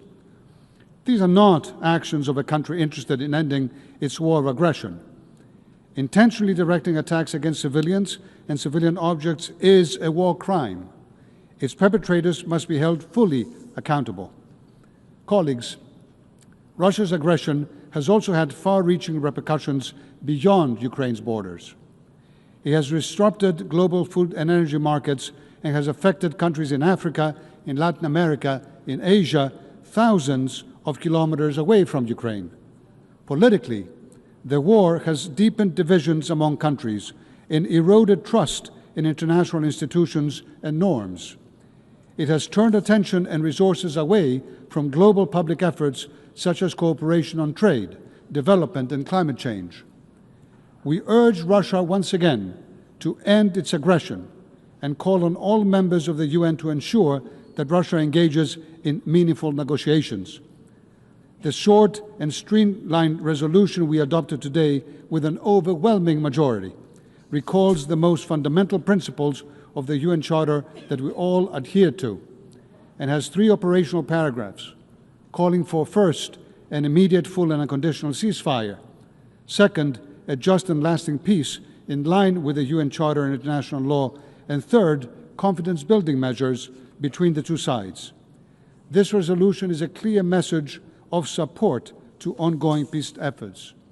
It's fully in line with what the majority of UN members have called for since the start of Russia's aggression. This resolution is a message. Your vote in favor of the resolution was a vote for peace and for the UN Charter. Colleagues, the rules and principles enshrined in the UN Charter, sovereignty, territorial integrity, and the peaceful settlements of disputes, are international obligations binding all states. They are under strain in Ukraine and elsewhere. Respect for them is essential for the security of all states, large and small alike. How this war ends will further shape the future perception of these principles. If aggression is rewarded or normalized, sovereignty and territorial integrity risk becoming perceived as negotiable, weakening international stability across the globe everywhere. If Russia is allowed to change borders by force, others can try too. Why not? Colleagues, I reaffirm the EU's continued and unwavering support for Ukraine's independence, sovereignty, and territorial integrity within its internationally recognized borders. We welcome the ongoing diplomatic efforts to put an end to the war. In coordination with our partners, we will continue to pursue an immediate ceasefire and a just and lasting peace, and provide comprehensive political, financial, economic, humanitarian, military, and diplomatic support to Ukraine and its people. And to close, I also call for the swift implementation of ESS Resolution 11-9 on the return of Ukrainian children, adopted by a clear majority in December 2025, in response to UN-verified evidence of forcible transfer and deportation of Ukrainian children.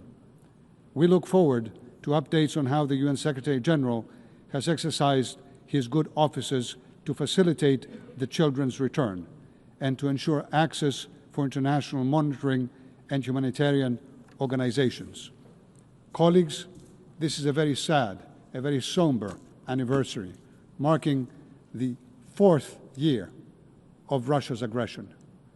But maybe there's hope after the vote on this resolution that we can all exercise our pressure, our convincing powers on Russia to stop this war and to do it now. Thank you. I thank the head of delegation of the European Union and now give the floor to the distinguished representative of Austria.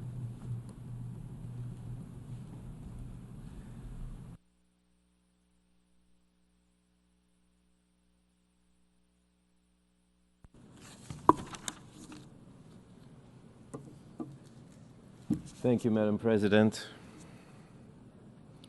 4 years ago, early in the morning, I received a call and somebody informed me that the war has started.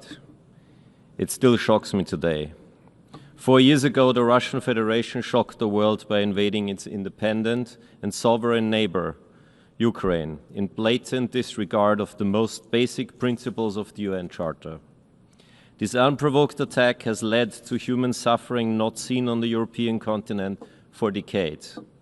Millions of lives uprooted, livelihoods destroyed, and tens of thousands of innocent civilians killed in senseless and relentless targeting of civilian infrastructure by Russia. Let me be clear, international humanitarian law is unequivocal. Civilians must never be the target of attacks. And yet, as I speak, Ukrainians have been enduring a harsh winter under merciless drone strikes and bombardments. With heating systems failing, hospitals struggling, and children sleeping in the cold.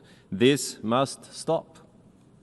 Excellencies, Austria is a militarily neutral country, but neutrality has never meant indifference. It also does not mean moral ambiguity in the face of violations of the Charter. On the contrary, as a neutral country, Austria relies even more than others on the respect of our common norms and the strength of the UN Charter. This is why Austria consistently advocates for upholding the rule of law, not least as chair of the group of friends on the rule of law. Ukraine is not the only country that has suffered illegal attacks and violations of its sovereignty. And Austria has consistently raised its voice against violations wherever they may occur. The principles we defend in Kiev must equally apply in Gaza, in Sudan, in Haiti, and wherever civilians are under attack and international law is violated. As the international community, we should not, we must not accept that the most basic rules are undermined and weakened, while the ones violating the Charter shield themselves from scrutiny with the veto in the Security Council. Excellencies, Austria does not provide weapons to Ukraine, but solidarity takes many forms. Since February 2022, nearly 100,000 Ukrainians have found refuge in Austria. Austria has provided bilaterally, in addition to EU contributions, 350 million euros of bilateral financial and humanitarian assistance to Ukraine and its neighboring countries. This comes in addition to and not instead of our humanitarian assistance to crises all around the world, including in Africa, in the Middle East, and the Caribbean. The implications of this war, as the EU representative has said, go far beyond Ukraine. It has affected food security in many parts of this world, and nuclear risks are higher than ever. Austria commends the important engagement of the International Atomic Energy Agency headquartered in Vienna, and may I add personally with Rafael Grossi at its helm, to secure and monitor Ukraine's nuclear power plants.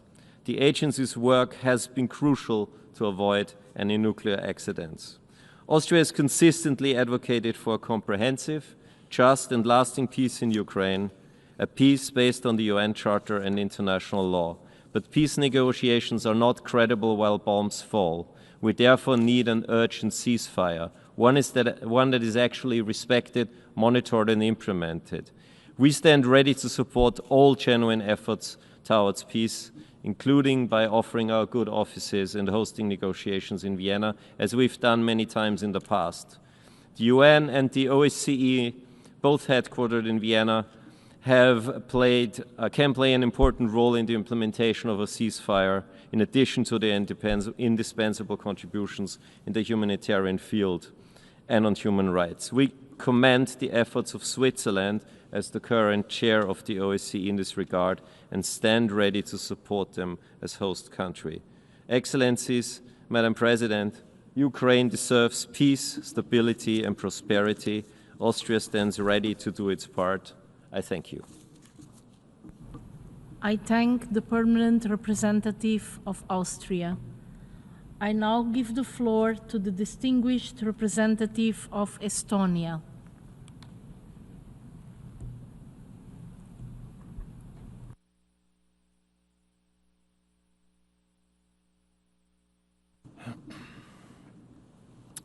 President of the General Assembly, Excellencies, for the fourth year, February 24 marks a sad and tragic day, Russia's full-scale invasion of Ukraine, unprovoked, unjustified and brutal. For Estonia, February 24 has been a symbol of freedom as we celebrate today our 108th Independence Day. On such an important day for us, I want to recognize the courage of the Ukrainian people. Ukraine is fighting not only for its freedom, but also for the values and international law-based multilateral order that most of us hold dear.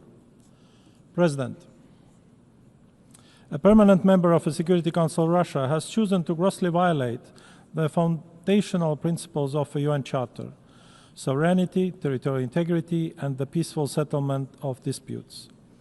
Throughout its war of aggression against Ukraine, Russia has been using the full spectrum of heavy weaponry, including armed drones and intermediate-range ballistic missiles, the so-called Oreshnik, capable of carrying nuclear weapons against Ukraine's civilian population and critical infrastructure, killing and injuring an unimaginable number of civilians, including children. Moreover, Russia has been carrying out brutal attacks against Ukraine's energy system for months, leaving millions of people every day without electricity, heating and water in the midst of the freezing temperatures. Russia is clearly trying to break the Ukrainian people. We call on all nations to deliver critical equipment, fuel supplies, and other donations to help repair the energy sector of Ukraine. As Ukraine enters its 5th year of full-scale war, an estimated 10.8 million people require humanitarian assistance. To alleviate sufferings of the Ukrainian people, in addition to our everyday assistance, Estonia will host the Ukraine Recovery Conference in 2027 in Tallinn, which will bring together all partner and donor countries, the public and private sectors, as well as their civil society. President, at least 20,000 Ukrainian children have been deported from occupied territories to Russia. We recall the relevant resolution adopted by the General Assembly last year in December and demand Russia immediately and unconditionally return all Ukrainian children. Russia must be held accountable for war crimes and crimes against humanity perpetrated in Ukraine. Despite sustained efforts by Ukraine, the United States, and Europe, Russia continues deliberately obscuring and obstructing any genuine progress towards peace. Therefore, all the UN member states need to come together and force Russia to peace in Ukraine. Estonia calls for the swift implementation of the resolution adopted by the General Assembly today that we proudly co-sponsored. We remain fully committed to achieving a comprehensive, just, and lasting peace in Ukraine, based on international law and in full respect of Ukraine's sovereignty, independence, and territorial integrity within its internationally recognized borders. Estonia's support to Ukraine and its people remains unwavering. We will not give up, knowing very well that one day justice will prevail. I thank you. I thank the permanent representative of Estonia and now give the floor to the distinguished representative of Portugal.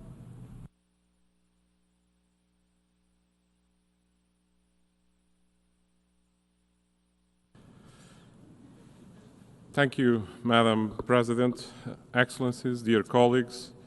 4 years on, the war in Ukraine continues. Ukrainian civilians continue to pay the highest price, and the credibility of our collective commitment to international law continues to be tested. Portugal stands firmly with Ukraine, providing financial, military, and humanitarian support. We have welcomed over 60,000 refugees, offering temporary protection, housing, and integration support. But this war doesn't just affect Ukraine or Europe. It reverberates globally, with cumulative losses that exceed multiple trillions of dollars, energy prices increased, food costs spiked and contributed to inflation and food insecurity in many regions, particularly in developing countries. Blocked Black Sea routes and damaged ports in Ukraine significantly disrupt freight and heightening logistical costs. Global trade shrunk, affecting economic integration. Uncertainty dampened capital investment. Large refugee flows impacted labor markets in neighboring countries. This has a global impact. And Excellencies, today we were called to vote on a resolution in support for a lasting peace in Ukraine, paving the way for regional and global stability. The adopted text recalls the most fundamental principles of the UN Charter and contains 3 clear and essential demands that are the minimum conditions required to move from war towards peace, nothing more and nothing less. We are all aware that the commendable efforts to advance peace and face obstacles in the Security Council attempts to adopt meaningful outcomes have been repeatedly blocked, making the voice of the Secretary of the General Assembly all the more important. Our vote in favor of this resolution was a vote for the Charter, a vote for international law, a vote for the protection of civilians, and ultimately a vote for peace. This text does not preempt negotiations. On the contrary, it reinforces them.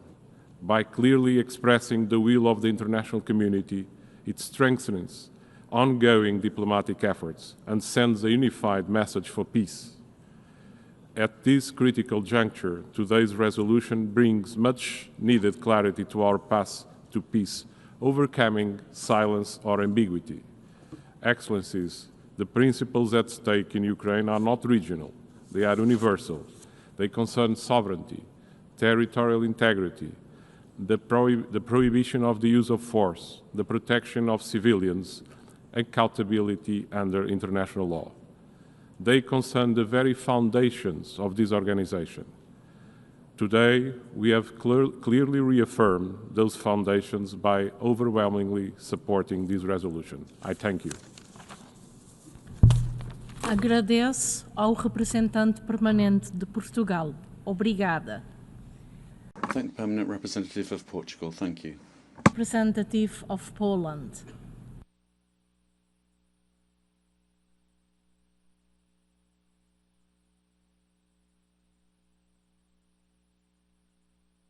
Madam President, Excellencies, 4 years have passed since the Russian Federation launched its brutal, unjustified and unlawful full-scale aggression against Ukraine.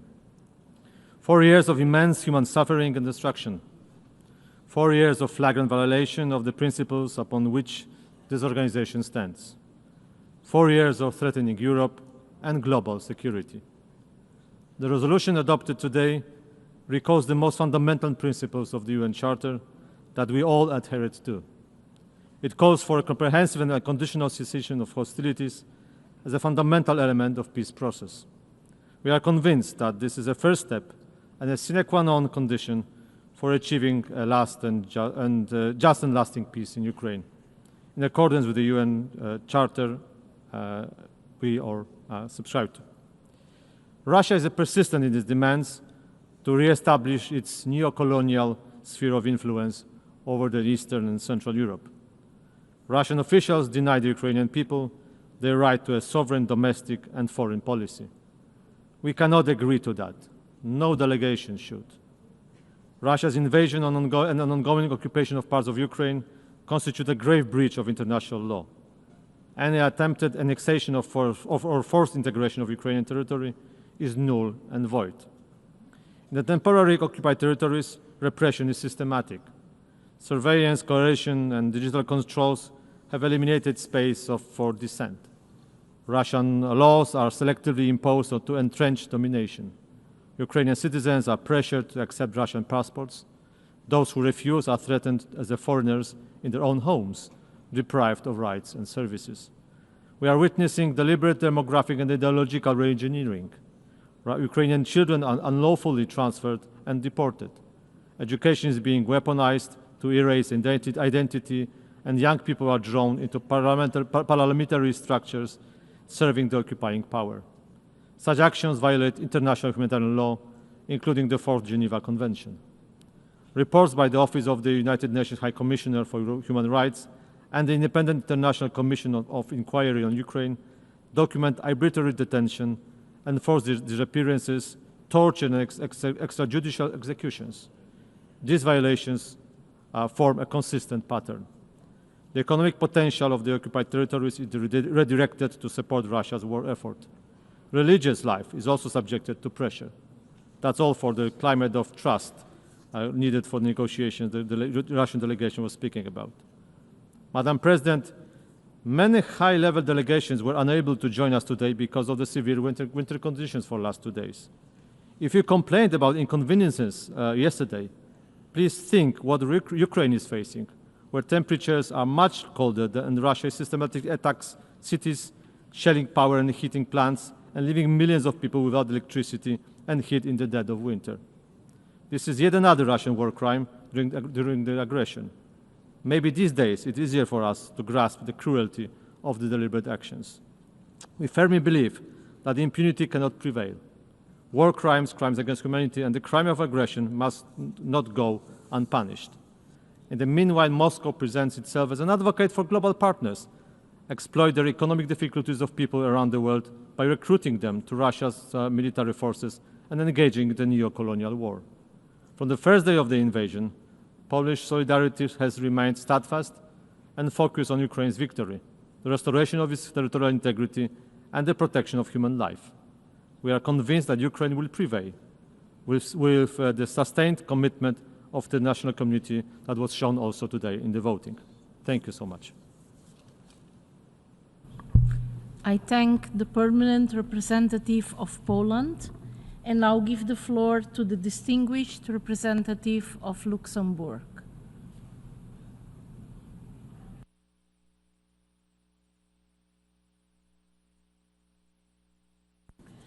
Madame la Présidente.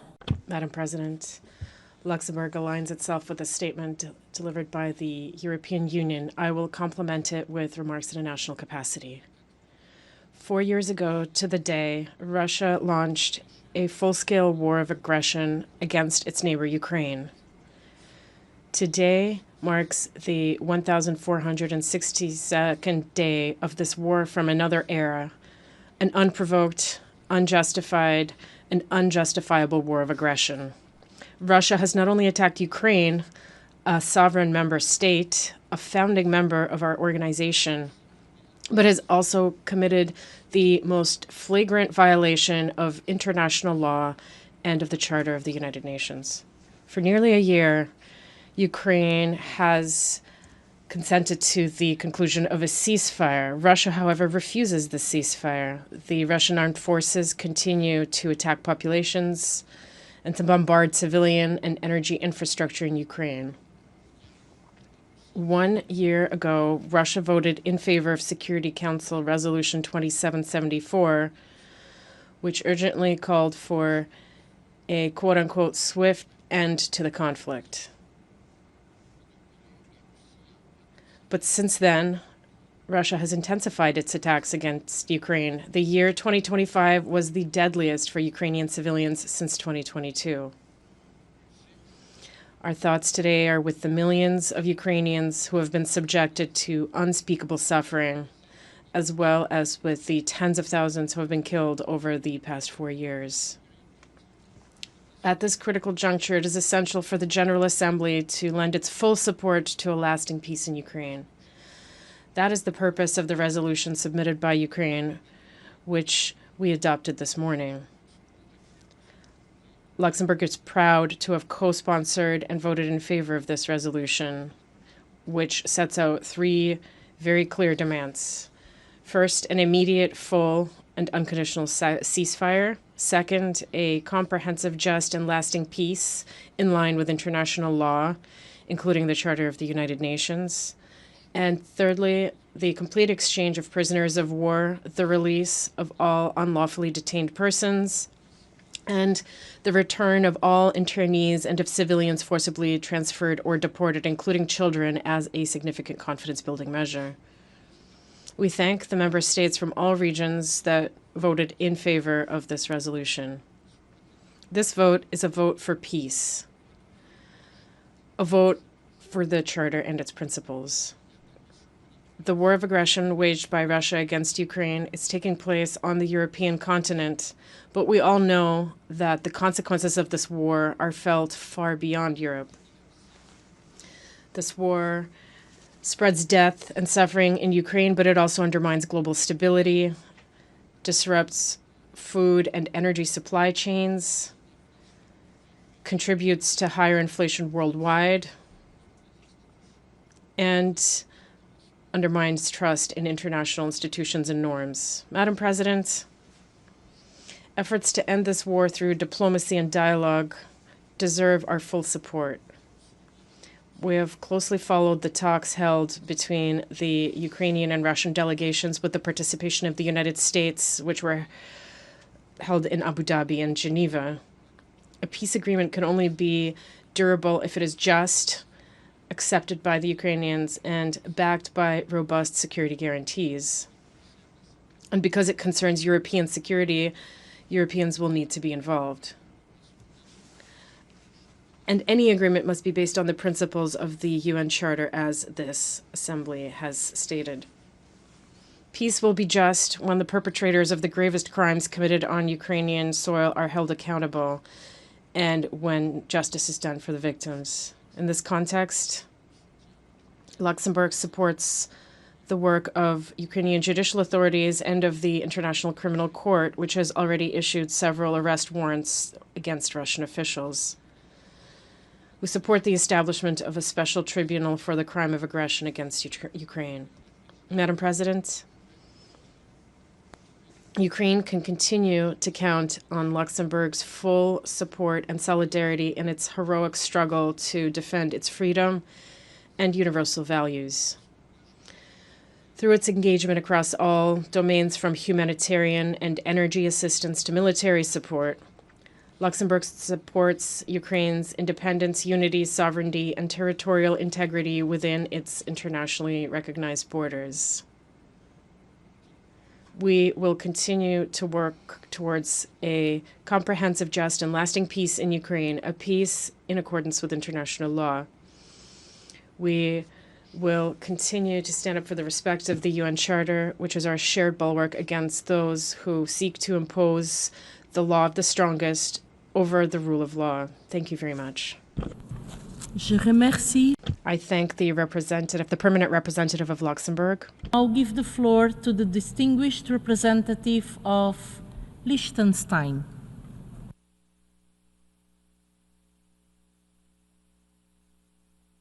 For the floor, Madam President.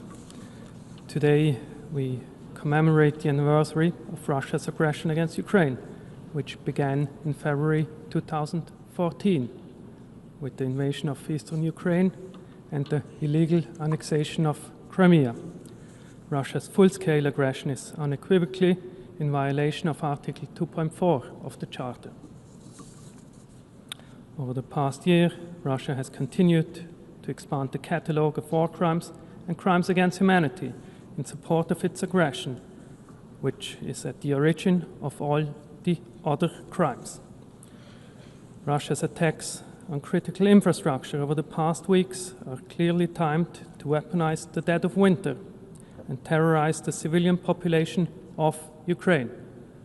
Madam President, the situation today demonstrates the insufficiency of our response in 2014, which did not even specify that Russia had committed aggression against Ukraine, far from condemning it.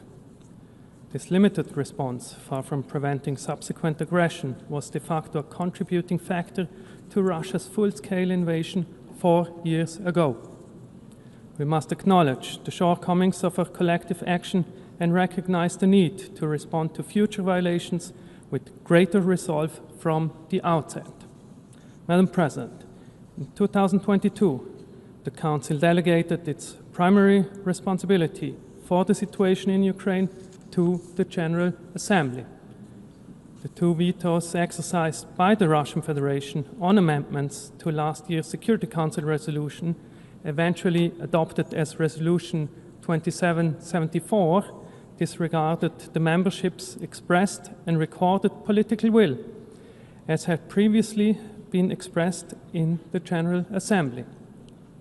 As Russia is a party to a dispute in the case of Ukraine, its vetoes of resolutions and amendments on texts addressing its aggression against Ukraine are clear violations of Article 27.3 of the UN Charter in addition.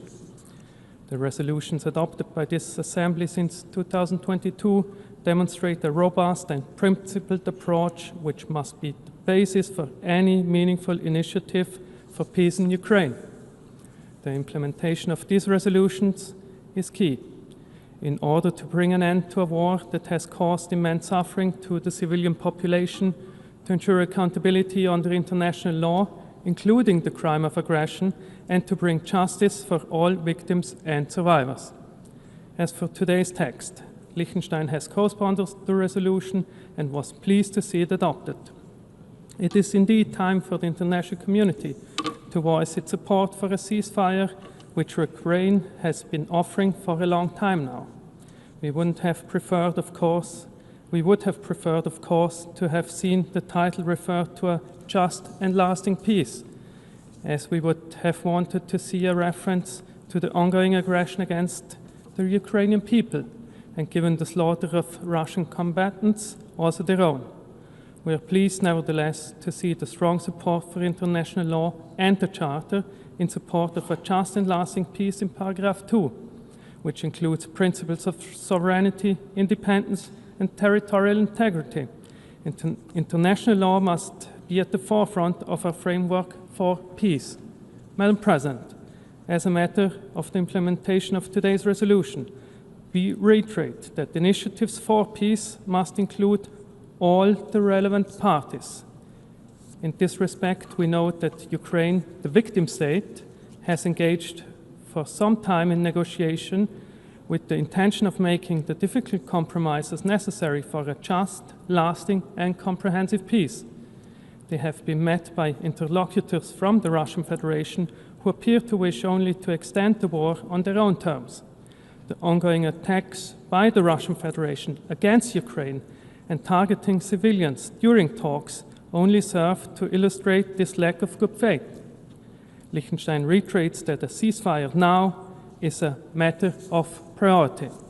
Madam President, those engaged in the execution of a peace agreement must first ensure a just and lasting peace for Ukraine, but they must also be aware that peace for Ukraine is necessary for peace in Europe as a whole.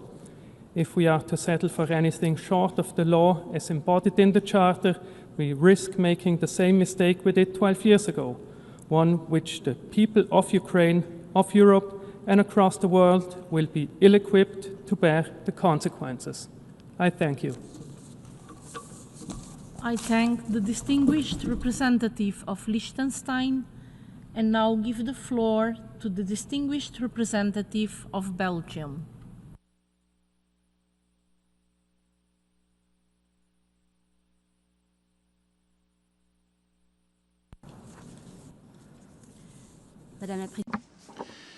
Madam President, dear colleagues, Belgium fully supports the statement of the European Union. I would like to mention three things in my national capacity. Firstly, nothing can justify the Russian aggression against Ukraine, which began more than 10 years ago and has continued on a large scale since the 24th of February 2022. Ukraine is a sovereign state whose borders cannot be changed by force. The Charter is clear. The aims of the United Nations are clear, namely to maintain international peace and security by taking effective collective measures in order to prevent and remove threats to peace and to suppress any act of aggression. This aggression cannot benefit the aggressor, Russia. 2. Belgium supports all initiatives that lead to a comprehensive, just and lasting peace based on the principles of the Charter and on international law. Belgium therefore regrets that the Security Council has not been able to call for a complete, unconditional and immediate ceasefire in Ukraine at the very least, as it has done in a large majority of current conflicts. This Ukrainian exception must be corrected. Belgium also calls on Russia to act in good faith. It must implement Security Council Resolution 2774.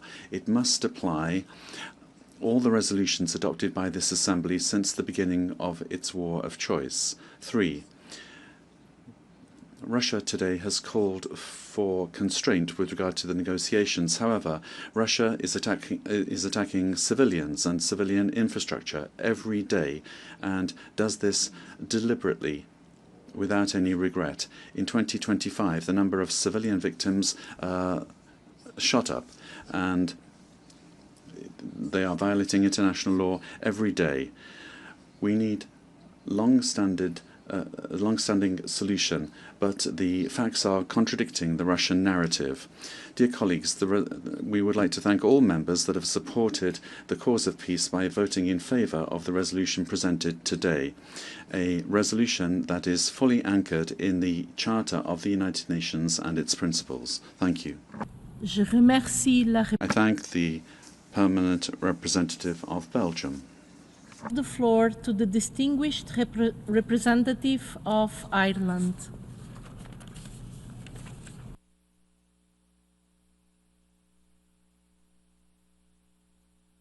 Madam President, today we gather in this chamber on a sombre occasion to mark 4 years since Russia launched its full-scale invasion of Ukraine, an act of unprovoked and unjustified aggression against a peaceful neighbour. Over the past 4 years, millions of Ukrainians have been forced to flee their homes. Thousands have been killed, and thousands more, including children, have been kidnapped, tortured, or arbitrarily imprisoned by Russian forces. In the face of such brutal adversity, Ukrainians continue to demonstrate outstanding courage, resolve, and determination.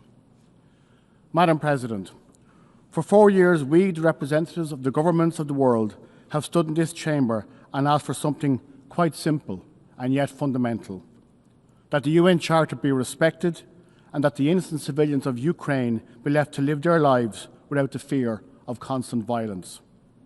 We have not demanded the earth, but the bare minimum.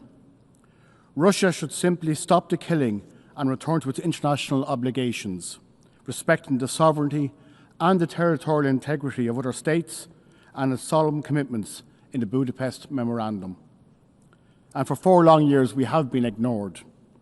Ignored not just as individual states, but as the General Assembly of the United Nations. This Assembly has adopted no fewer than 8 resolutions within this emergency special session to date, and again 1 more today, all seeking a just and sustainable end to this illegal war in line with international law. I sincerely regret that we've been forced to consider this issue again today, not because we want to, but simply because Russia refuses to comply with the will of these United Nations. We also watch with horror as Russia disregards the principles of international humanitarian law, torn up with each nightly impact of hundreds of drones and missile attacks, brutally killing innocent civilians across Ukrainian cities, and intentionally freezing thousands more in the frigid winter months. Madam President, the UN has faced strong criticism of late, that it is ineffective, inefficient, ill-suited to a time some see as a moment of global rupture. But we would do well to recall that we are all the United Nations. This body reflects our efforts, our initiatives, and yes, our failures. I ask all of you to consider the damage Russia is doing to the UN's credibility by simply ignoring the will of this Assembly for this long, falsely claiming it wants peace, while pursuing more territory, more debt, and more weaponry for imperial conquest. Russia has now attacked Ukraine night after night, day after day, for longer than it fought in the Second World War. A grim milestone and an anniversary none of us wanted to reach. Ukraine's suffering, no less than that of the appalling tragedy meted out to the Palestinian people, has shown for those who pursue the barbarism of might makes right, the UN does not bring sufficient accountability. Colleagues, it is within our power as the member states of the UN to change that, and we must do so with the tools we've all built together since the end of World War II. We must demonstrate that those tools work and that the UN works. Revitalisation and transformation of the UN is not just about cost-cutting and bureaucratic reform. It is most importantly about the political will to demonstrate that we mean what we say, that we follow through on our principles, and that when the gavel comes down at this podium, it changes facts on the ground in the real world. And that is up to us as member states. And for this unjust and appalling war, that means that we all must step up and support Ukraine, support its lawful right to defend itself, to restore its energy grid, and to bolster its resolve in peace negotiations. We must all demand an end to imperialism wherever it occurs, and condemn its recent human toll in Eastern Europe and everywhere else it occurs. And we must raise the cost for Russia, for its dismantling of the architecture of multilateralism, which it once had a central role in constructing and upholding. I commend all those who have worked to this end in recent months, including President Trump and the US, in their efforts towards peace. But what 80 years of the UN has taught us is that no country, no matter how powerful, can do everything alone. Today, with the adoption of this 9th resolution of the ESS, I call on all of us to do more to change those facts on the ground, to ensure that the immediate and unconditional ceasefire demanded by this General Assembly happens as soon as possible. I thank you. I thank the permanent representative of Ireland and now give the floor to the distinguished representative of Finland.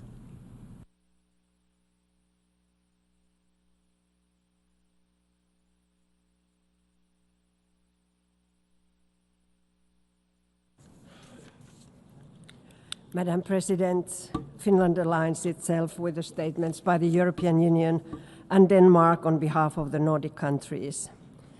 Today, the 5th year of war is beginning since the Russian Federation launched its full-scale invasion in Ukraine.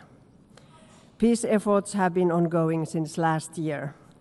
We thank the United States and other member states for their hard work. This winter has been devastating in Ukraine. By its acts, Russia has shown no genuine interest in peace. It has scaled up massive missile and drone strikes against Ukrainian civilians and civilian infrastructure. It has destroyed energy, heating, water, and transport infrastructure, targeting civilians in cold winter temperatures. Dear colleagues, imagine losing your heating and electricity in New York City during these cold and snowy weeks. The Russian attacks have left millions of Ukrainians without electricity, heating, or water in freezing temperatures, even if international humanitarian law explicitly prohibits targeting civilians and civilian infrastructure. Madam President, Ukraine is defending its sovereignty and territorial integrity enshrined in the UN Charter. The General Assembly has repeatedly sent a clear message. Russia's war of aggression violates the UN Charter. It is a clear violation of Ukraine's sovereignty and territorial integrity, and it cannot be allowed to stand. By supporting Ukraine, we also defend multilateral world order, which is based on the UN Charter and international law. We cannot let grave violations stand without consequences, not in Ukraine, nor anywhere else in the world. Again, in the General Assembly, UN member states have had to decide what kind of a world they do want to live for future generations. One where wars rage and territorial grabs prevail, or one where disagreements are solved through negotiations, laws are respected, and accountability prevails. Madam President, the General Assembly has again stood at the crossroad, and it has called for a ceasefire and just and lasting peace instead of being indifferent towards a full-scale invasion and grave violations of the Charter. Ukraine has demonstrated its commitment to peace. Despite ongoing brutal attacks, Ukraine has engaged constructively in internationally supported peace talks, and it has repeatedly called for a ceasefire. We urge the Russian Federation to do the same, to show willingness not only to negotiate, but also to proceed to peace and stop chasing its illegal dreams. If not for the rest of the world, at least for the sake of Russian people. As outlined in today's resolution, there needs to be an immediate, full, and unconditional ceasefire and a comprehensive, just, and lasting peace in line with the UN Charter and international law. Madam President, Finland will continue to support Ukraine and its brave people under military attack for as long as it takes. I thank you.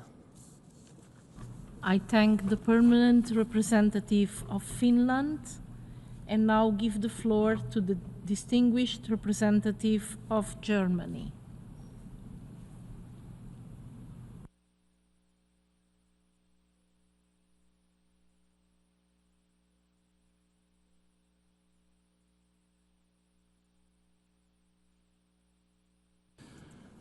Madam President, Germany aligns itself with the statement that was delivered by the European Union. 4 years ago, Russia began its full-scale invasion of Ukraine following more than 10 years of violent interferences. And every single day, Russia's illegal and unjustified war of aggression continues to cost many lives, continues to destroy livelihoods, and to inflict unjustifiable harm, and to impact food security worldwide. This year again, in the middle of a harsh winter, Russia deliberately escalated and intensified its war against the civilian population. Merciless attacks on energy infrastructure in Ukraine have left hundreds of thousands of civilians, men and women, children and elderly, without electricity, heat and water, in an attempt to break the will of Ukraine's population. We should all acknowledge and commend the enduring resilience of the Ukrainian people. All of this is well documented, including by the UN Human Rights Monitoring Mission in Ukraine. Here at the UN, Russia has consistently blocked the Security Council from taking meaningful action. And in the negotiations, Russia keeps insisting on maximalist demands and aims to gain at the negotiating table what it has failed to reach militarily. Colleagues, all of this matters to all of us because Russia's violation of the prohibition of the use of force is an attack on the most fundamental rule, one of the most fundamental rules of the international order. Its direct attacks against the civilian population seriously undermine international humanitarian law. It has to end, and we have to be concerned, all of us. With the resolution we adopted today, the General Assembly calls for an immediate ceasefire, and this would benefit the ongoing peace negotiations. It would create a basis for restarting, rebuilding trust between the parties. Let us not forget, almost a year ago, Ukraine put an offer for an immediate ceasefire without preconditions on the table. So it depends only on Russia to stop the war. Germany continues to support Ukraine's independence, sovereignty, and territorial integrity with its internationally recognized borders, and together with our partners, we provide extensive political, military, financial, economic, humanitarian, and diplomatic support to Ukraine and its people, and we will continue to do so. Madam President, colleagues, it was high time that the General Assembly sent a clear message to the world today by adopting this resolution, a signal that the United Nations Charter matters, that international law matters, and that we are united in the ambition to bring this war to an end, to stop bloodshed, and to undertake serious steps towards a comprehensive, just, and lasting peace. We owe it to the Ukrainian people who have shown time and again that they want peace, and we owe it also to our own people to show that the principles that we all agreed to matter. So, again, it depends on Russia to finally end this war. Let's all work towards this end. Thank you very much. I thank the permanent representative of Germany. We have heard the last speaker in the debate of this item for this meeting. We shall hear the remaining speakers this afternoon at 3 p.m. in this very same hall. The meeting is adjourned.